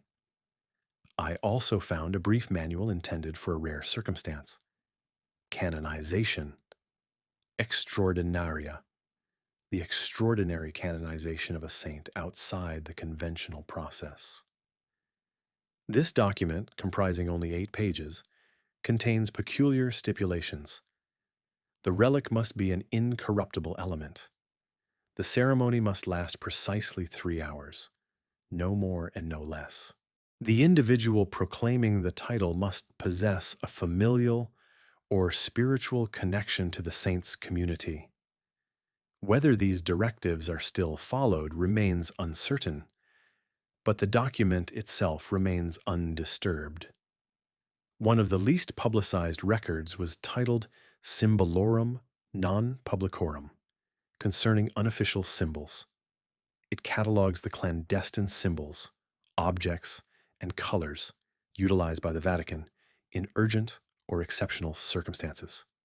For instance, a crimson cord tied diagonally across a Vatican chamber signifies that the room is undergoing theological deliberation, indicating a doctrinal dispute is under discussion. Alternatively, a vessel containing a deep brown ink, known as the ink of silence, is exclusively used for transcribing texts that will never be made public. Each symbol is accompanied by explanations in archaic Latin, understood only by the highest echelons of the clergy. However, what affected me most profoundly was a slender, black leather-bound book, lacking a title, marked only with a date: Anno Domini 1945, April 3rd, 1945. Within it lay a ritual never performed, prepared for a contingency where Rome might fall to fascist forces or the Soviet Red Army. It detailed methods for safeguarding holy relics, protocols for destroying sensitive documents, and described a rite known as Benedictio Ultima, the final benediction, to be enacted only if Vatican sovereignty were utterly lost. No one has recited that benediction aloud since its creation, yet it persists in the shadows, awaiting a moment the world prays will never occur. The Vatican is a state, but it is also a grand ceremony. Within its archives, ritual is not merely an action, it is the very language of memory. Every prayer inscribed, every scarlet seal impressed, every phrase uttered but once in centuries, these are all integral components of its structure. This is not due to superstition, but rather to a conviction that in a world of constant flux, certain elements must be preserved, if only to remind us of a time when we held faith in something eternal. In a quiet corridor, tucked away in the northern depths of the Vatican archives, I chanced upon an aged wooden container, adorned with a single inscribed word: Index. It bore no seal, no accompanying guide, but within it resided a long and challenging history, representing the tension between knowledge and faith, fully preserved by the Vatican. Every book title, every reason for its prohibition, every internal debate that never reached public awareness. The Index Librorum Prohibitorum, or List of Prohibited Books, was officially instituted in 1559 by Pope Paul IV at the zenith of the Counter-Reformation. It evolved into the most potent instrument of censorship ever wielded by the Holy See, active for over 4 centuries. Yet, what is preserved within the archives transcends a mere compilation. It encompasses the process, the deliberations, the fervent disagreements, and at times, the profound contradictions among theologians, clergy, and even the popes themselves. In my hands, I held a faded typewritten record from 1907, the minutes from a meeting of the Congregatio Pro Doctrina Fidei, the office tasked with safeguarding doctrine. In this document, members debated the inclusion of historian Ernest Renan's Vie de Jésus, the life of Jesus, on the index. Some contended it was blasphemous, portraying Jesus as a mere historical figure devoid of divinity. However, one bishop opposed the prohibition, stating, "If we ban it, we acknowledge its influence." The book was ultimately forbidden, but the argument persisted, revealing that censorship within the Church was not always unanimous, but frequently a struggle between defending faith and accommodating the demands of the modern era. Another file, nearly 300 pages in length, was labeled with a singular inscription, Galileo Galilei. It contained every document pertaining to Galileo's trial, encompassing not only the verdict, but also handwritten appeals for leniency, notes from bishops who disagreed with his condemnation, and correspondence from later generations, including Pope John Paul II's formal acknowledgement of the Church's error in 1992. One record from 1633 reads, "We do not condemn science. We condemn the arrogance that seeks to elevate itself above revelation." That statement continues to resonate, particularly today, as scientific theories once deemed perilous, such as evolution and the Big Bang, are now accepted by the Vatican as compatible with faith. Beyond literary works, the Church once maintained a specialized body dedicated to art and media, which I later discovered possessed its own file titled Cinema et Artes. This section contained assessments of films screened in Catholic nations from the 1920s through the 1980s. Some entries were noteworthy. A review of Federico Fellini's La Dolce Vita remarked, "Excessively secular, yet accurately portrays the emptiness of a world devoid of God." The conclusion recommended it be banned from Catholic schools, but not publicly condemned, as a vocal prohibition would only amplify its allure. Another folder documented the Church's reaction to philosophical or allegorical literature. It included a discussion of George Orwell's 1984, which some suspected of critiquing religious totalitarianism. However, internal documents concluded that it was a condemnation of secular totalitarianism, necessitating no response. This demonstrates that Vatican censors were often astute analysts, not merely reactive but selective in their engagements. Perhaps the most captivating file was marked Internal Circulation Only, Do Not Reproduce, detailing the Vatican's private review of The Da Vinci Code by Dan Brown. Although many clergy publicly decried the book, internal reports indicated its impact stemmed from exploiting the public's limited understanding of religious rituals and symbols. The most effective response, they concluded, was not prohibition but education. Rather than banning the novel, the Vatican responded with a series of counter-publications, a strategic shift from censorship to engagement. The index was officially dissolved in 1966, but its files remain undisturbed, lined up on Vatican shelves as a quiet reminder. The greatest power, they understood, lies not in prohibition, but in shaping the manner and timing of an idea's reception. For centuries, the Vatican has not only safeguarded faith, but has also curated the boundaries of knowledge, dictating how widely they should open, when, and to whom. As I stepped into the section designated Crusada, an unusual silence descended upon my surroundings. Gone were the 20th century maps, the diplomatic dispatches, the polished dossiers exchanged between envoys. What remained were parchment scrolls, black ink, and crimson wax seals, once pressed by the fingers of Europe's most powerful figures. This was where the Vatican preserved the remnants of an era when faith was transmuted into warfare. The Crusades, undertaken in the name of sanctity, left indelible stains of bloodshed across the historical landscape, beyond the reach of any prayer. One of the initial documents I found was the original Bull of Crusade from 1095, Deus Vult, issued by Pope Urban II at the Council of Clermont. Penned in Latin, it begins with an impassioned plea. The Holy Land has been seized. The blood of the faithful cries out from Jerusalem. The Catholic must march. There was no mention of political machinations or material gain, only a summons to arms.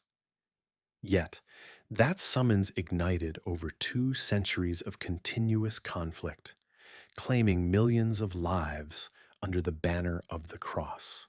Subsequent documents, particularly from the era of Pope Innocent III, illustrate the evolution of the Crusades into structured campaigns, no longer solely spiritual appeals, but logistical operations involving taxation, recruitment, supply lines, and incentives. I examined correspondence between the Vatican and various European lords discussing troop numbers, provisions, and, most disturbingly, the right to confiscate the possessions of those who refuse to convert or join the cause. A particularly arresting document, dated 1204 records, the Vatican's internal response to the Fourth Crusade, which, instead of proceeding to Jerusalem, plundered Constantinople, the heart of Eastern Orthodoxy. Within the minutes, penned by Cardinal Petro Capuano, a chilling admission is made. We allowed the sword to lead, not the spirit. We did not conquer heresy. We despoiled our brethren. Although Pope Innocent III issued a formal, albeit restrained, condemnation of the looting, no restitution or apologies were ever tendered. However, what lingered with me most were not the wartime records, but the post-conflict documents. A file titled Requiem pro errore, a prayer for error, contains the Vatican's reflections and acknowledgments of the past. Inside was a draft of an unpublished speech by Pope Paul VI, intended for delivery during his 1960 visit to Istanbul. It stated, "We brought war to places that once knelt in prayer. We cannot claim this was God's will." The speech was ultimately withdrawn at the last moment and replaced with a more generalized address. Yet the original text remains here, beneath layers of accumulated dust. The Vatican archives also house records of lesser-known crusades, including the Northern Crusades against pagan populations in the Baltics, the Albigensian Crusade in southern France aimed at eradicating the Cathars, and even campaigns against recalcitrant Catholic monarchs. A 13th century record documents a bishop who refused to participate in a crusade, stating, "I do not see God in fire and blood." He was subsequently stripped of his ecclesiastical office. Nevertheless, the archives also bear witness to later endeavors towards dialogue and reconciliation. A folder titled Conciliatio contains correspondence between the Holy See and the Orthodox churches of Russia, Greece, and Armenia, communities still bearing the scars of the Crusades. In a letter dated 1999, Pope John Paul II wrote to Ecumenical Patriarch Bartholomew, "If blood once divided us, let prayer begin to mend the wounds that history has inflicted." While not a public apology, it marked a beginning. Across all these documents, I found no evidence of an inherently malevolent or ruthless Vatican, but I did observe an institution that once employed faith as a justification for conflict, and which, over centuries, gradually learned to engage in self-reflection. None of these texts attempt to deny the past. Neither do they gloss over the present. The Vatican archives do not seek to vindicate. They preserve with a solemn commitment to memory, and with the conviction that truth, however arduous, is an indispensable element of redemption. On a quiet, rain-swept afternoon, while I was researching documents pertaining to medieval church councils, an elderly archivist gestured toward a small solitary wooden box at the far end of the shelf and remarked, "You should examine this. This is where the church keeps what it never officially declared, yet never abandoned, because even they understood that some women played a foundational role in the very establishment of faith."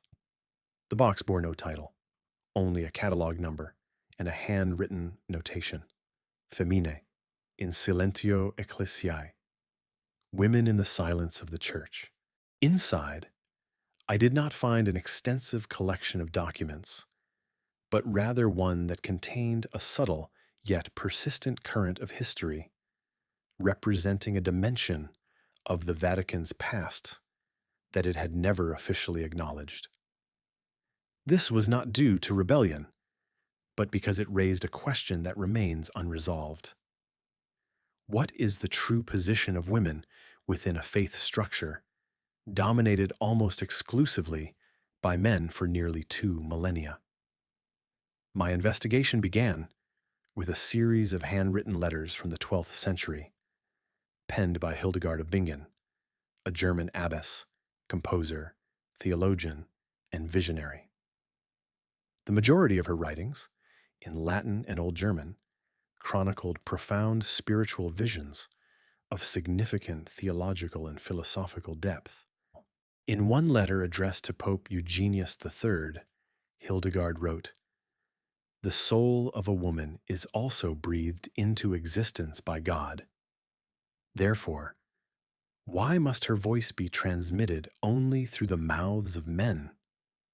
Remarkably, this letter did not elicit condemnation, but rather a calculated and deliberate silence. Despite this, Hildegard was not branded a heretic.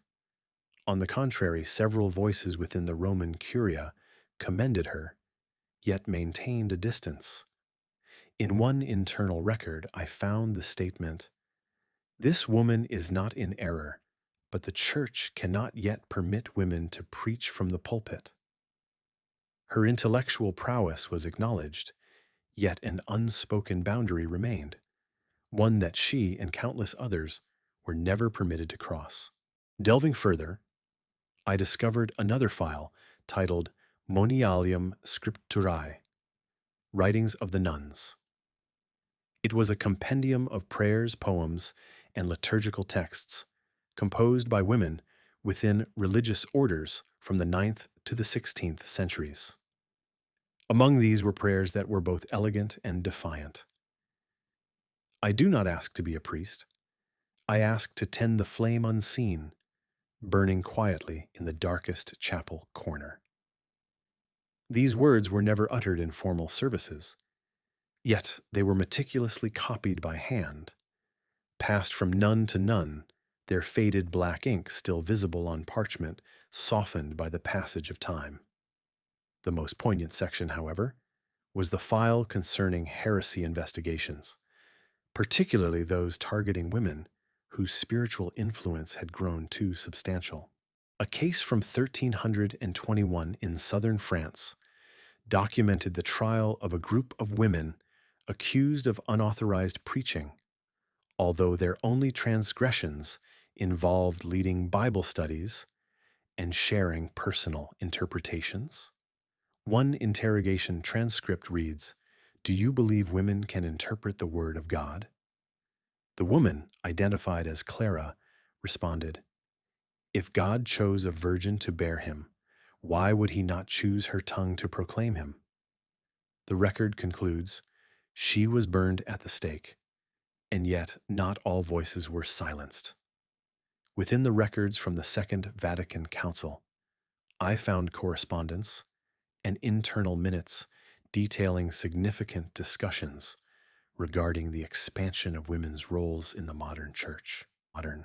A handwritten note from Cardinal Sunens read, "It is not sufficient to bring more women into the church. We must acknowledge they have always been present." From 1965 onward, Vatican commissions began to include women as theological advisors. However, as one document explicitly stated, consulentibus non decidentibus, they may offer counsel, but they do not decide. More recently, I came across minutes from a 1960 meeting discussing the potential for female deacons. A group of female theologians presented historical evidence indicating that deaconesses were recognized in the 1st to 3rd centuries, as evidenced in early Christian Greek texts. One cardinal voiced opposition, stating that this was not equivalent to ordination today. But another, whose name was redacted in the version I accessed, wrote, "If a truth must be concealed because our present structure cannot accommodate it, then the fault lies not with the truth." That statement caused me to remain in silence for an extended period. The Vatican archives have not erased these women from history, but they have never brought them into the light. They remain akin to annotated footnotes in the margins of history, not resonant enough to echo from pulpits, yet sufficiently potent to withstand the trials of time. And as I closed that wooden container, I understood that the church was not constructed solely of stone and men. It was built with the hands of women who laundered vestments, meticulously copied sacred texts, nurtured believers, and in quiet perseverance carried the flame of faith through its most shadowed centuries. The Vatican is frequently perceived as a sanctuary of morality, a symbol of devotion and absolution. However, the reality is that wherever human beings are present, errors are inevitable. And within the ancient stone ramparts encircling St. Peter's Square, these errors do not always originate from external sources. Occasionally, they emerge from within.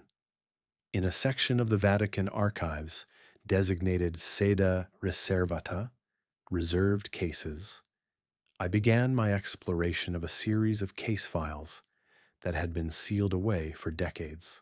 There was nothing mystical about them. No spectral curses, no clandestine conspiracies, only bureaucratic documents, signatures, and chillingly precise transcripts. These were records of criminal acts committed within the very institution that extols grace and virtue. One of the earliest files I examined documented a theft in 1969 from the repository of sacred relics, the chamber where hundreds of holy artifacts were housed, including the bones of saints, the vestments of martyrs, and handwritten scriptures from early Christianity. According to the report, a young monk assigned to clean the vault surreptitiously removed a small box believed to contain relics of Saint Lawrence. He made no attempt to sell it. Instead, he kept it in his quarters, claiming he could hear the saint whispering to him in his dreams. A private trial was conducted within the Vatican, No journalists were present, and no public announcements were made. The verdict resulted not in criminal prosecution, but in the monk's dismissal and permanent expulsion from Vatican territory. An attached note read, "This action stemmed from misguided faith, not avarice. Perhaps that is why mercy prevailed." Another case, far more serious, occurred in 1982. The murder of a teenage boy, a citizen of the Vatican, within the Vatican gardens, mere meters from the Pope's office. The case file, identified as Castel Gandolfo AG 82, revealed that the victim was the son of an employee in the Vatican treasury. His body was discovered near the southern perimeter, showing signs of blunt force trauma to the head. The primary suspect was a gatekeeper with a history of psychological instability. The internal investigation spanned over 400 pages, detailing every aspect of interrogation and examination. The suspect was described as having experienced a loss of control due to religious anxiety and psychological isolation.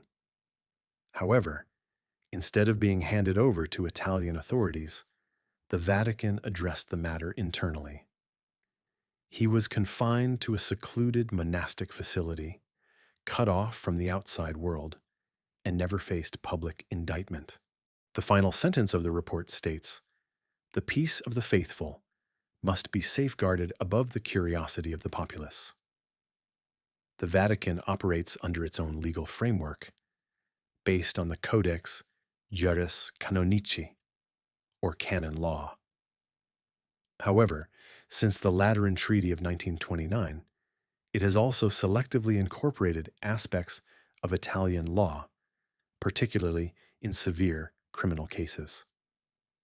Jurisdiction remains with the Vatican's judicial system, where the bench is typically occupied by high-ranking church officials or cardinals.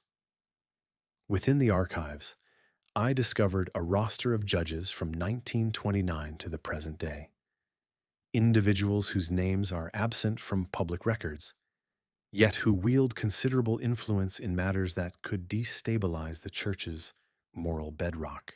Another significant file detailed suspected illicit financial activities involving the Vatican Bank between 2009 and 2011. Although touched upon by the media, the documents I examined contained internal financial statements and transcripts from closed-door meetings between bishops and financial consultants. A report from 2010 plainly stated there was negligence in monitoring transfers from the Opus account to a bank in Liechtenstein. No formal charges were ever filed. However, shortly thereafter, the bank's director tendered his resignation with no public announcement or press conference, merely a solitary notation in the minutes of his final meeting. We elect to bear the affliction rather than expose it to public scrutiny. One of the most poignant and perhaps most enigmatic cases involves Emanuela Orlandi, a 15-year-old Vatican citizen who vanished in 1983. Her disappearance has remained unsolved for decades, fueling numerous theories encompassing the Italian mafia, political conspiracies, and Vatican cover-ups.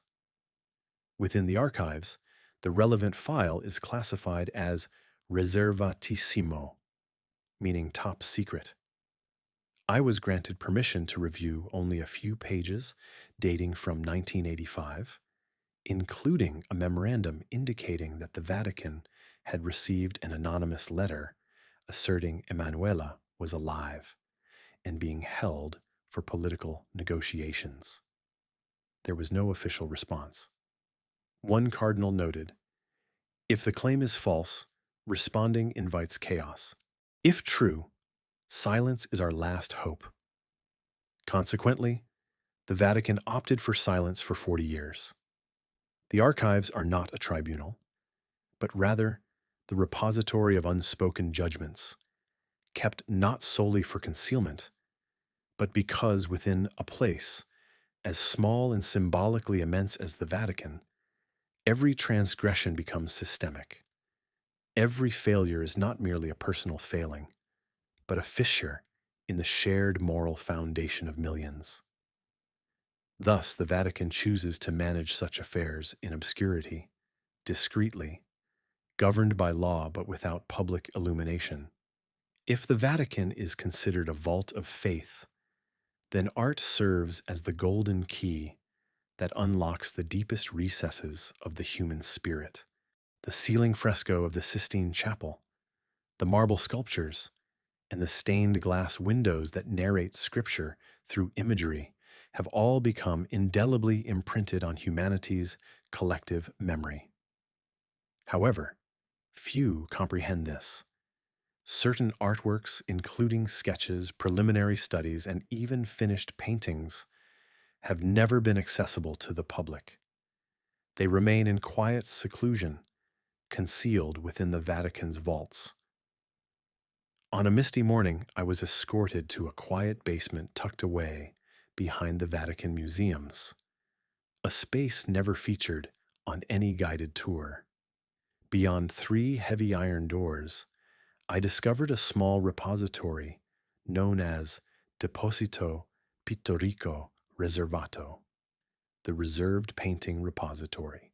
This is where artworks that have yet to be assessed, have never been exhibited, or have been withdrawn due to incompatibility with current theological doctrines are housed.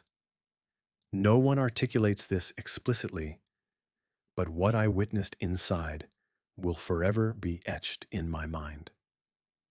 The first rack I approached contained an unpublished sketch by Michelangelo, a charcoal depiction of a figure on darkened paper, reaching out with an expression of pain and yearning.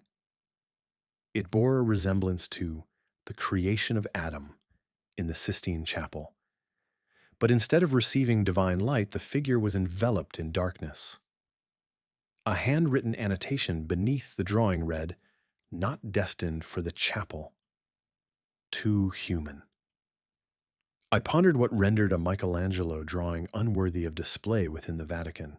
Perhaps it conveyed something that theology hesitates to confront: the notion that humanity is not only a creation to be redeemed, but also one susceptible to despair, not perpetually striving towards the divine light.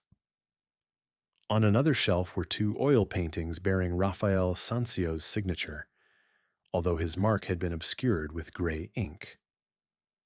An accompanying study indicated that the artistic style of these pieces was considered too worldly for his other known works.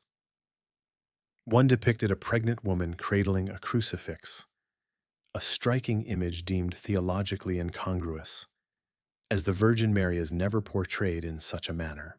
A small annotation below stated, "May cause doctrinal confusion," and thus a masterpiece was concealed, not for its lack of aesthetic merit, but because it provoked questions. I also encountered a painting attributed to Caravaggio that had never been exhibited.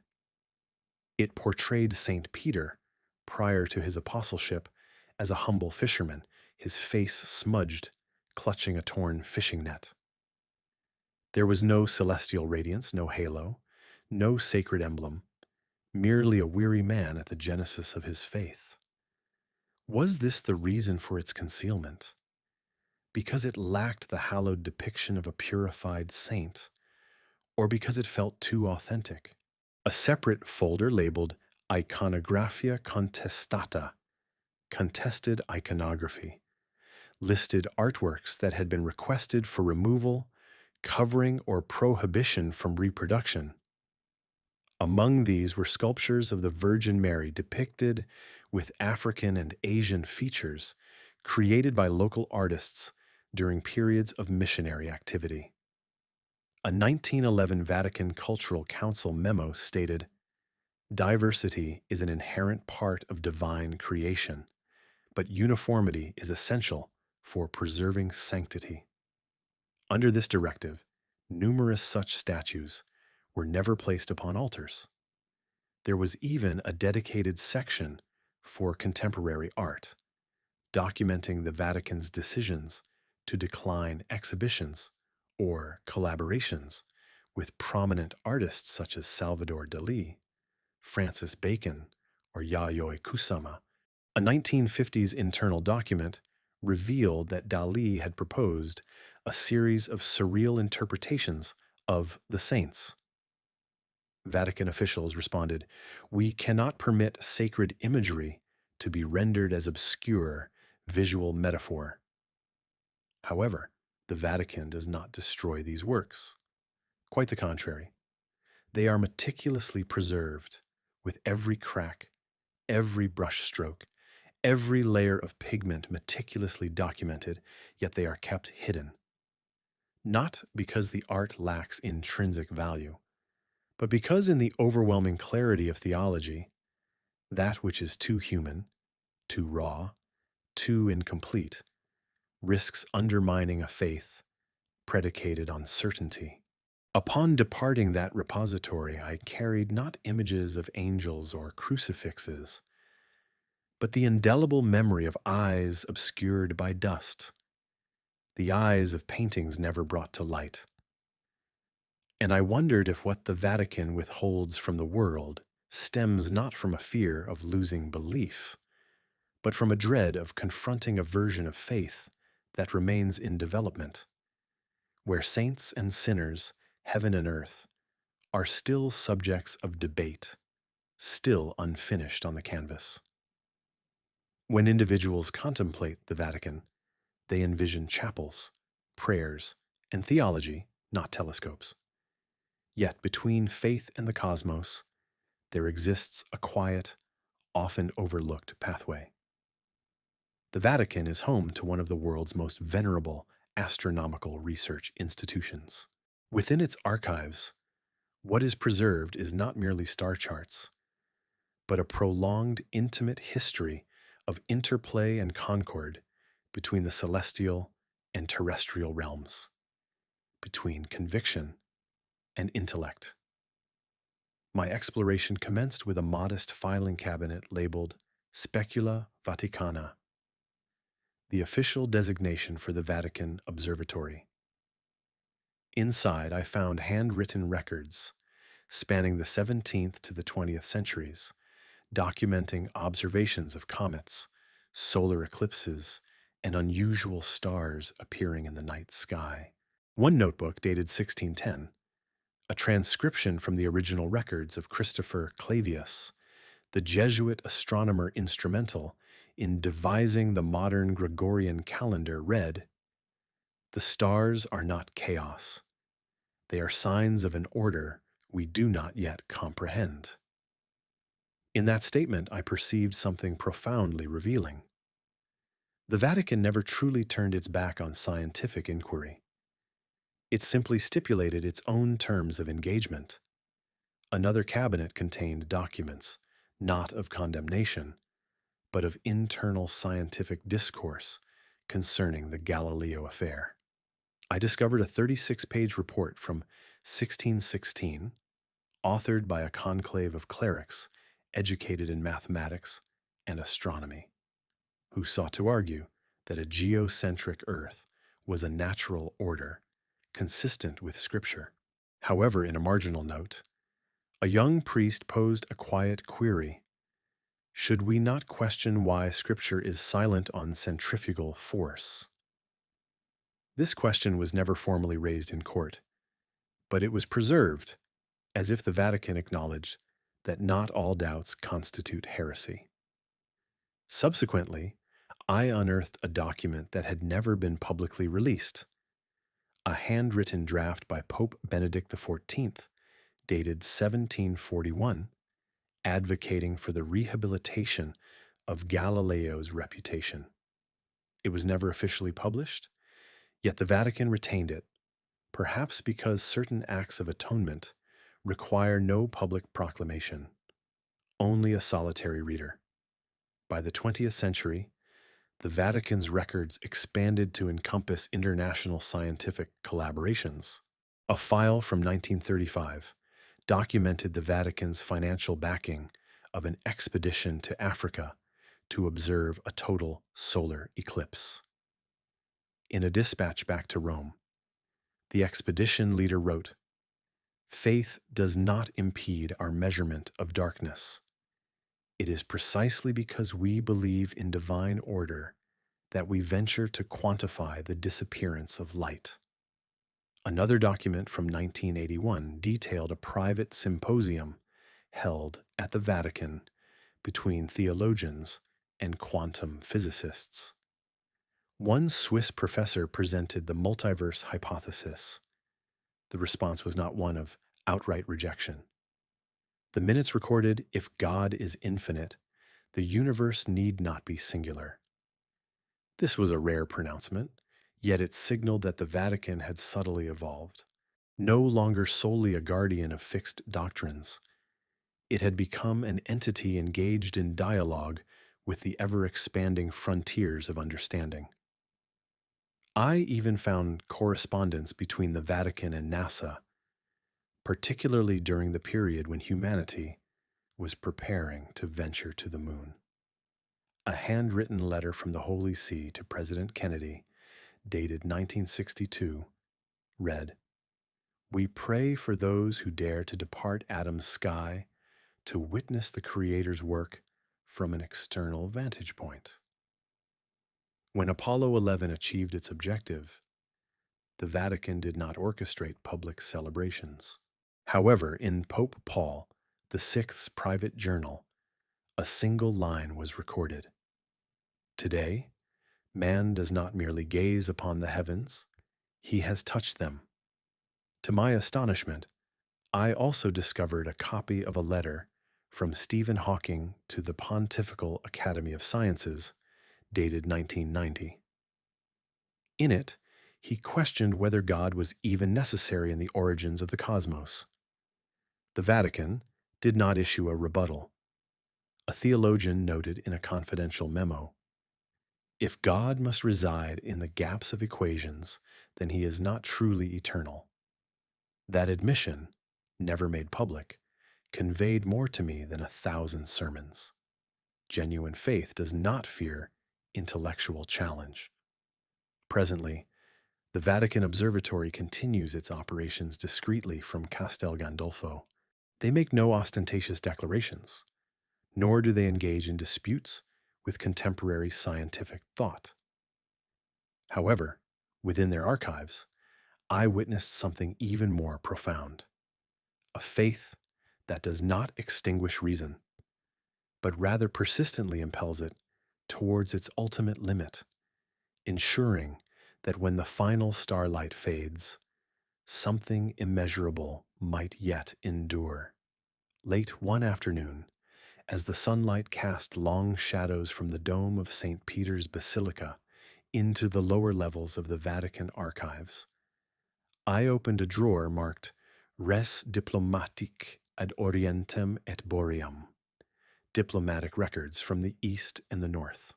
Within, I found not treaties of the European sort, nor pacts with Catholic kingdoms, but a series of letters, messages, and transcripts detailing interactions between the Vatican and vast empires that did not adhere to the Christian faith, where beliefs diverged, but power dynamics necessitated dialogue. I began with a dossier from the 16th century outlining the early exchanges between the Vatican and the Ottoman Empire. A letter dated 1584, dispatched by Sultan Murad III to Pope Gregory XIII, was penned in Ottoman Turkish and accompanied by a Latin translation. In it, the Sultan addressed the Pope as the leader of believers in the triune God and proposed a commercial accord to ensure mutual respect for sacred territories. The Vatican's reply did not reject the overture. When peace paves the way for prayer, the sword of faith is unnecessary. A peculiar sentiment, cautious yet desirous of a shared order between two civilizations, long depicted as irreconcilable. In another folder from 1713, I found the transcript of a clandestine meeting between a Vatican envoy and representatives of the Qing dynasty held in Macau. It documented the Holy See's concerns regarding Emperor Kangxi's edict prohibiting Christianity following the rites controversy. An internal note read, "The court does not reject faith but rejects the denial of Chinese rites. We may withdraw the decree if it does not compromise sacred doctrine." Although no accord was reached, the dialogue itself revealed that the Vatican had begun to recognize that introducing faith into another culture demanded humility, not dogma. What resonated most profoundly was a file never declassified, titled Negotiatio cum Moscovia. It contained records of discrete efforts from the 17th to the 19th centuries to establish relations between the Vatican and the Russian czars.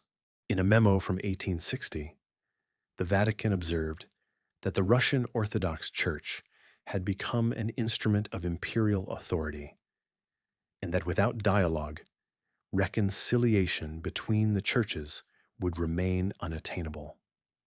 A private letter from Pope Pius IX to Tsar Alexander II included the poignant line, "When the throne seeks eternity, it must heed the voice of the eternal throne."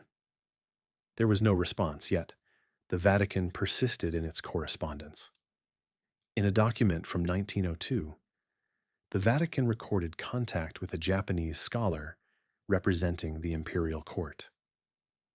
The two parties engaged in discussions concerning theology, culture, and the potential for coexistence between Christian charity and the veneration of Shinto. One statement in the transcript stood out: "The East does not reject faith, it rejects imposition." It read as a reminder to the Church itself. Truth is not a gift that can be forcibly bestowed upon another. I discovered a 1954 internal memorandum, issued shortly after the conclusion of the First Indochina War, in which the Vatican proposed dispatching a secret envoy to northern Vietnam to assess the conditions of Catholics following the Geneva Accords. There was no official directive, no public document. However, within the file, the envoy's handwritten note read, "I observed priests celebrating Mass in silence, their vestments concealed beneath civilian attire. Faith here makes no sound, but it has never ceased to exist." The report was never published. One of the most affecting files was a compilation titled Via Pacis, The Path of Peace, containing the full records of the Vatican's involvement with the United Nations from the conclusion of World War II to the present day. In a 1965 note upon the Vatican's attainment of permanent observer status, a cardinal wrote, "The Church possesses no army, no vote, but it may still whisper into the conscience of the world." That statement holds true today, though the world hears those whispers less distinctly than before. None of these records boast of overt influence. On the contrary, they illustrate a Vatican, frequently in a subordinate position, the entity initiating contact, seeking common ground, striving to comprehend its interlocutors. Within the shadows of geopolitical power, the Vatican was never a superpower, but it possessed another potent asset: time. The Vatican understands the art of patience, and when it waits sufficiently long, dynasties crumble, revolutions subside, and the Holy See continues to compose letters, preserving even those replies that were never sent. When people hear the word miracle, they often envision radiant light, weeping statues, or celestial hymns resonating from the heavens. However, Upon my initial entry into the section designated Supernaturalia Recensio, Review of Supernatural Phenomena, I encountered no light, smelled no incense, and heard no sacred sounds. Instead, I found documents, thousands of pages of reports, black and white photographs, audio recordings, medical transcripts, and extensive columns of clinical analysis, all meticulously filed, akin to a crime scene investigation room. The first file I opened pertained to the renowned event at Fatima, the apparitions of the Virgin Mary in Portugal in 1917, still remembered as a miracle. Yet, what the Vatican preserved with the utmost care was not the content of the visions, but the rigorous process of verification. A memorandum dated October 26, 1930, sent by the Archbishop of Leiria to the Holy See, stated, "We interviewed over 60 witnesses, photographed the sun during the foretold times, yet detected no optical distortion in the cameras." However, the descriptions provided by the locals were remarkably consistent regarding the movement of light. The Vatican did not refute the occurrence, but neither did it proclaim it a miracle. Instead, it recorded that, based on theological and pastoral criteria, the event is acceptable for devotion, but not binding for belief. This same conclusion reappears repeatedly throughout the archives concerning reports of apparitions. Never a denial, but always a carefully maintained distance. Another case involved Lourdes, France, in 1858, where the young Bernadette Soubirous claimed to have seen the Virgin Mary multiple times in a grotto. The Vatican's file preserved detailed transcripts of every interrogation conducted by local physicians to senior clergy. One sentence within the document read, "The girl displays no signs of hallucination, yet the figure she described did not align with doctrinal conceptions of the Virgin Mary at that time." Ultimately, the Church did not directly validate the visions themselves, but rather the inexplicable recoveries from illness that followed pilgrimages to Lourdes, and the Vatican never rushed its judgment. In another file, I read about the 1973 apparitions in Akita, Japan, which were not officially recognized by the Holy See until more than 20 years of investigation had concluded. Doctors, psychologists, and theologians were dispatched, and each stage was accompanied by internal reports. One particularly illuminating note read, "The weeping statue of the Virgin is chemically verifiable, but scientifically inexplicable. This does not qualify it as a miracle, it makes it worthy of monitoring." Then I discovered a striking registry titled Causae Rejectae, Rejected Cases. Within it were hundreds of reports deemed fabricated, exaggerated, or lacking supernatural merit. There were photographs of statues exhibiting water leaks due to faulty plumbing, audio recordings traced to human manipulation, and witnesses who subsequently recanted their claims. In one Latin American case, the purported visionary confessed to having been financially compensated by a pilgrimage group. The Vatican report simply stated, "Secular motivation, file closed." Another section of the archive housed cases of unexplained healings. The Vatican maintains an independent medical panel, the Concilium Medicum, which rigorously evaluates every purported miraculous recovery. One file from 2002 described a Parkinson's patient who experienced a complete recovery after praying to Blessed John Paul II. The attending physician confirmed the remission. Nevertheless, the Vatican noted 5 additional years of observation were required to exclude the possibility of natural remission. No haste, no sentimentality, merely a process as exacting as any clinical trial. One small file I happened upon bore the name Aurora Messina, a 17-year-old girl in Italy who, in 1966, claimed to receive nightly divine prophecies during full moons. Crowds gathered at her residence, but internal Vatican notes indicated that after 7 months of observation, no objective evidence was found. The divine voice in her room was ultimately traced to a hidden speaker installed beneath her bed by her brother, who later confessed he merely wished to safeguard the faith of the villagers. The case was sealed with a red stamp: deception for notoriety. However, perhaps the most poignant file was one undated, titled Lux inter Caecos, Light Among the Blind. It contained the testimony of an elderly priest residing in a mountain monastery in Switzerland. He claimed to have witnessed a luminous child in the snow one night, but it vanished when he approached. He did not seek public recognition.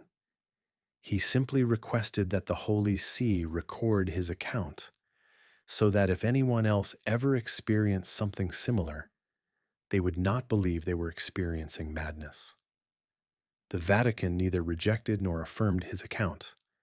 One line from the examiner's note read, "Silence is the sole method of preserving the sacred." The Vatican does not pursue wonders. It observes. It questions. It measures every tear from a statue, every unexplained luminescence, every whispered prayer in the fields, and in that silence, it chooses to preserve what it does not yet comprehend, not for display, but as a reminder to itself that if God truly reveals himself, he will not require trumpet fanfares or sensational headlines. He will appear in moments that no one anticipates and that no one hears, save for those patient enough to wait, just as the Vatican has done for centuries. I never intended to seek out the prophecy of Saint Malachi.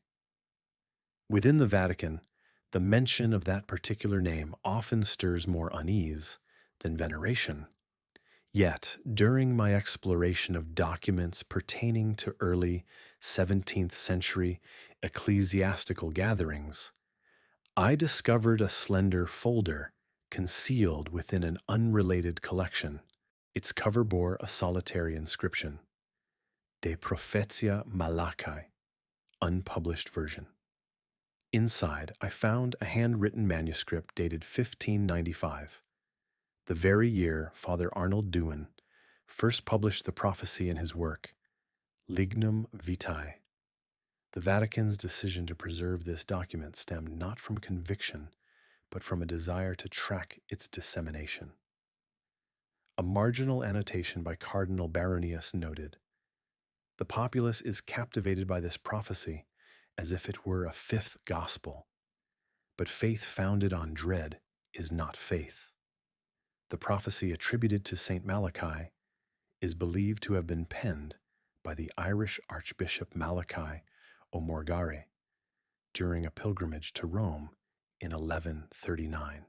Within it, he enumerated 112 Latin mottos, each purportedly corresponding to a future pontiff, commencing with Celestine and concluding with the ultimate pope, who, it is said, would preside over the collapse of the Holy City in the final judgment. In the Vatican's vast archives, I unearthed a confidential index, never released to the public, which linked each prophetic phrase to a specific pontiff. Some of these correlations were astonishingly precise. Lumen in Caelo, signifying light in the sky, was associated with Pope Leo II, whose heraldic emblem featured a radiant star. Pastor Angelicus, the angelic shepherd, was aligned with a pious and revered pontiff known for his spiritual devotion. However, as the list progressed, the connections became increasingly tenuous. Ultimately, a Vatican memorandum from 1978 concluded this is the consequence of retrospective interpretation. Individuals ascribe significance to past events, not to those yet to unfold. Nevertheless, what prevented the Vatican from unequivocally condemning the prophecy was its concluding declaration concerning the final tribulation, Petrus Romanus. In the final persecution of the Holy Roman Church, Peter the Roman shall sit upon the throne, and then the city of 7 hills shall be destroyed, and the dreadful judge will judge his people. Then arrived 2013 with Pope Benedict XVI, the first papal resignation in 6 centuries. His successor, Jorge Mario Bergoglio, adopted the name Francis, born in Buenos Aires, but of Italian lineage, possessing Roman blood. Although no pontiff has assumed the title Peter II, the Vatican was inundated with hundreds of missives from faithful individuals worldwide, all posing the same inquiry. Is this the final pontiff? One internal document I discovered detailed a convocation of cardinals in 2014, mere months after Francis's enthronement. During this assembly, a young bishop voiced apprehension that the prophecy was being exploited to foment apocalyptic anxiety and undermine reform efforts. The dean of the college responded simply, "The church does not fear the end. We only fear that people will cease to live for the future." Another file, designated Legendum non publicandum, to be read, not published, chronicled a Vatican Commission's investigation into the prophecy's origins. Several scholars posited that the entire text was fabricated in the late 16th century to bolster specific candidates during a papal conclave. One historian pertinently questioned, if Malachi truly authored this, why is it never referenced for 400 years? Yet in the end, the Vatican reached no definitive conclusion. The file concludes with the statement, "We do not publish that which may cause confusion, even if for the purpose of refutation." Thus the prophecy persists as an apparition, neither validated nor eradicated, neither confirmed nor condemned. It has become woven into the fabric of Vatican lore, akin to its hidden staircases, clandestine chapels beneath the basilica, or the whispered tales of angelic intervention during papal elections. Is it authentic? Does its veracity hold consequence? Perhaps these questions no longer demand resolution, as an elderly bishop once confided to me, turning the final page of the prophecy. There exist words that God has not uttered, but left for humanity to decide whether to embrace or reject. The archive labeled Archivio Segreto remained sealed for over 70 years. It was not until 2020 that portions of its contents were declassified. However, even the disclosed materials represented only a superficial layer. As I entered that chamber, the fresh atmosphere of the Vatican corridors seemed to dissipate, replaced by an intangible gravitas. Pages unstained by bloodshed, yet burdened by the silent demise of millions. I opened a folder titled Lettere non risposte, 1942, unanswered correspondence. Within it lay dozens of appeals from Jewish communities across Europe, penned during the most harrowing years of the Holocaust. One letter, dated August 1942, originated from a rabbi in Slovakia. It read, "We do not request public intervention. We simply ask for an affirmation that God is not silent." The file contained no reply, only a pencil notation in the margin. Forwarded to the Secretariat of State, response pending. Another folder documented Vatican interactions with Nazi officials. In a memorandum dated November 1939, the German ambassador to the Vatican, Diego von Pfarr, pledged, "The Reich will respect religious freedom if the Holy See maintains neutrality on internal matters." Cardinal Maglione, then Secretary of State, responded, "We do not intervene in politics, but we will speak if innocent lives are threatened." And yet, if that voice was indeed raised, it was never publicly heard. One internal report profoundly unsettled me. A document addressed directly to Pope Pius XII, dated October 1943, mere weeks after the deportation of Jews from Rome by fascist authorities. It stated that nearly 1,000 Jews were transported from the city on October 16th. The train departed from the Tiburtina station, its destination unknown. The report was signed by a Jesuit priest from a local parish. No directive accompanied it, but on the subsequent page, in faint, trembling handwriting, someone had inscribed, "Could not prevent. Prayer is the last recourse." I found no handwritten directives from Pius XII commanding silence, but I observed an absence in speeches, messages, and public declarations throughout the period of the mass slaughter of Jews. A folder titled Discorsi Mancanti, Missing Speeches, contained drafts of 3 addresses that were never delivered. One of these, dated December 24th, 1942, bore the title Stelle nella notte, Stars in the Night. It contained the line, "We grieve for the millions of innocents destroyed, whether for their race, their faith, or their language." However, this message was never articulated aloud. A note beside it read, "Would endanger German parishes, must wait." But the waiting never concluded. Nevertheless, the Vatican did not remain entirely mute behind closed doors. I perused hundreds of records detailing clandestine efforts to safeguard Jews, particularly through monasteries, churches, and religious institutions across Italy, France, and Poland. A 1944 file noted, "Santa Brigida Convent has harbored over 200 Jews disguised as pilgrims. The abbot accepts personal responsibility if discovered." Numerous similar instances were documented.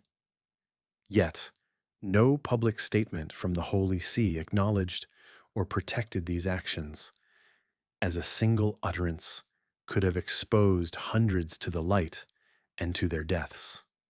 A letter from Bishop Angelo Rotter in Budapest, dated 1944, read, "If we speak, they will kill more. If we remain silent, our conscience will die." There was no recorded response. However, in a private memo, I found an unsigned handwritten line, "To choose between voice and life, no one is holy enough to choose rightly." Following the war, a file labeled Difese e Silenzi, Defenses and Silences, contained transcripts of internal meetings preparing for the forthcoming scrutiny. One cardinal proposed a public statement asserting that the Holy See had discreetly saved lives during the Nazi era. The suggestion was rejected. Instead, the Vatican opted for continued reticence, allowing the world to engage in debate. A final note stated, "We do not speak. History will find the words, and history has never ceased its search." Some contend that Pope Pius XII lacked courage. Others argue he acted to the fullest extent permissible within the constraints of his office and era. But what I observed in the archives was not a judgment, but rather the fragmented account of a moment when moral clarity was tested to its limits. There were no triumphant proclamations, no apologies, only the persistent truth of a stark reality. Silence, whether born of apprehension or strategic calculation, leaves an indelible echo. After countless hours of perusal, turning page after brittle page, deep beneath the earth where no bells chime and no candles flicker, I began to question the purpose of the Vatican's meticulous preservation of all this. Skeptics might surmise it is for control, concealment, or to evade confronting difficult truths. But if that were the sole motivation, why not have long since destroyed it? Why safeguard with such meticulousness every internal memo, every plea for assistance left unanswered, every draft of a speech never delivered? Gradually, I came to comprehend that the Vatican does not merely preserve facts, it preserves the multifaceted nature of truth. Within those archives, one finds no justifications, no blatant falsehoods. There are omissions, silences, narratives left incomplete.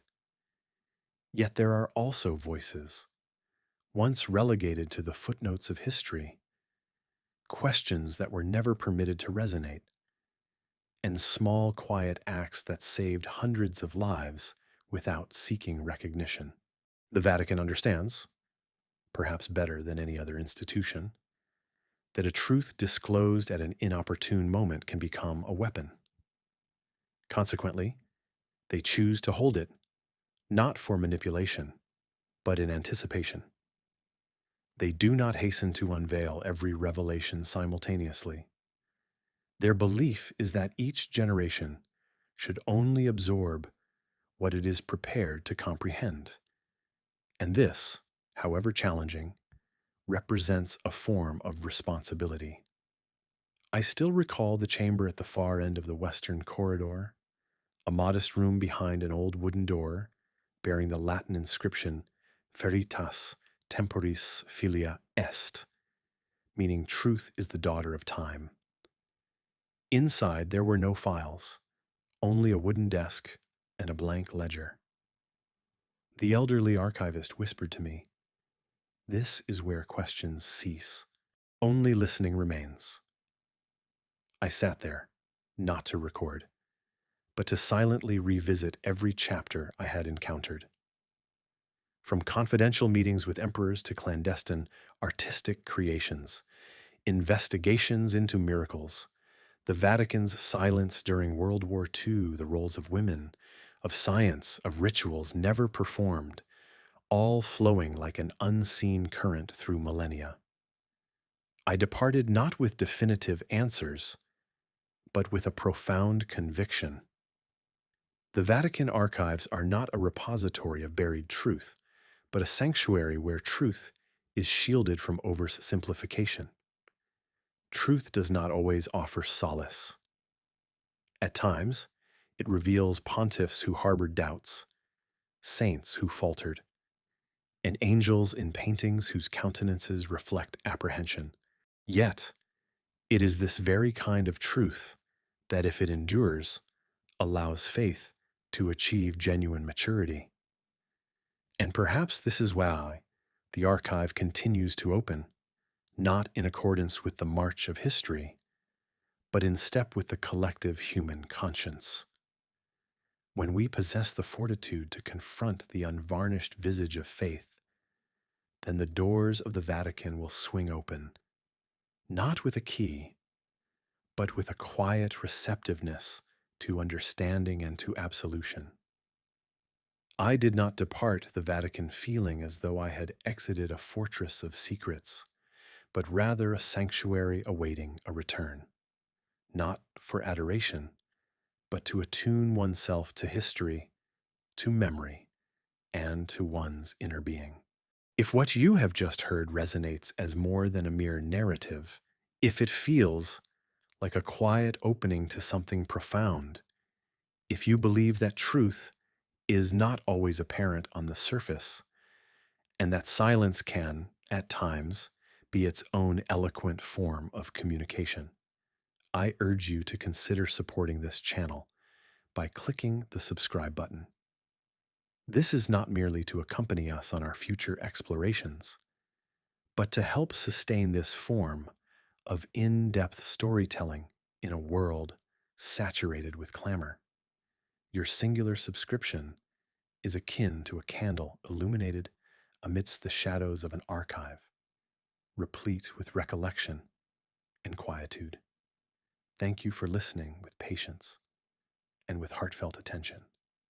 I look forward to sharing the next story with you.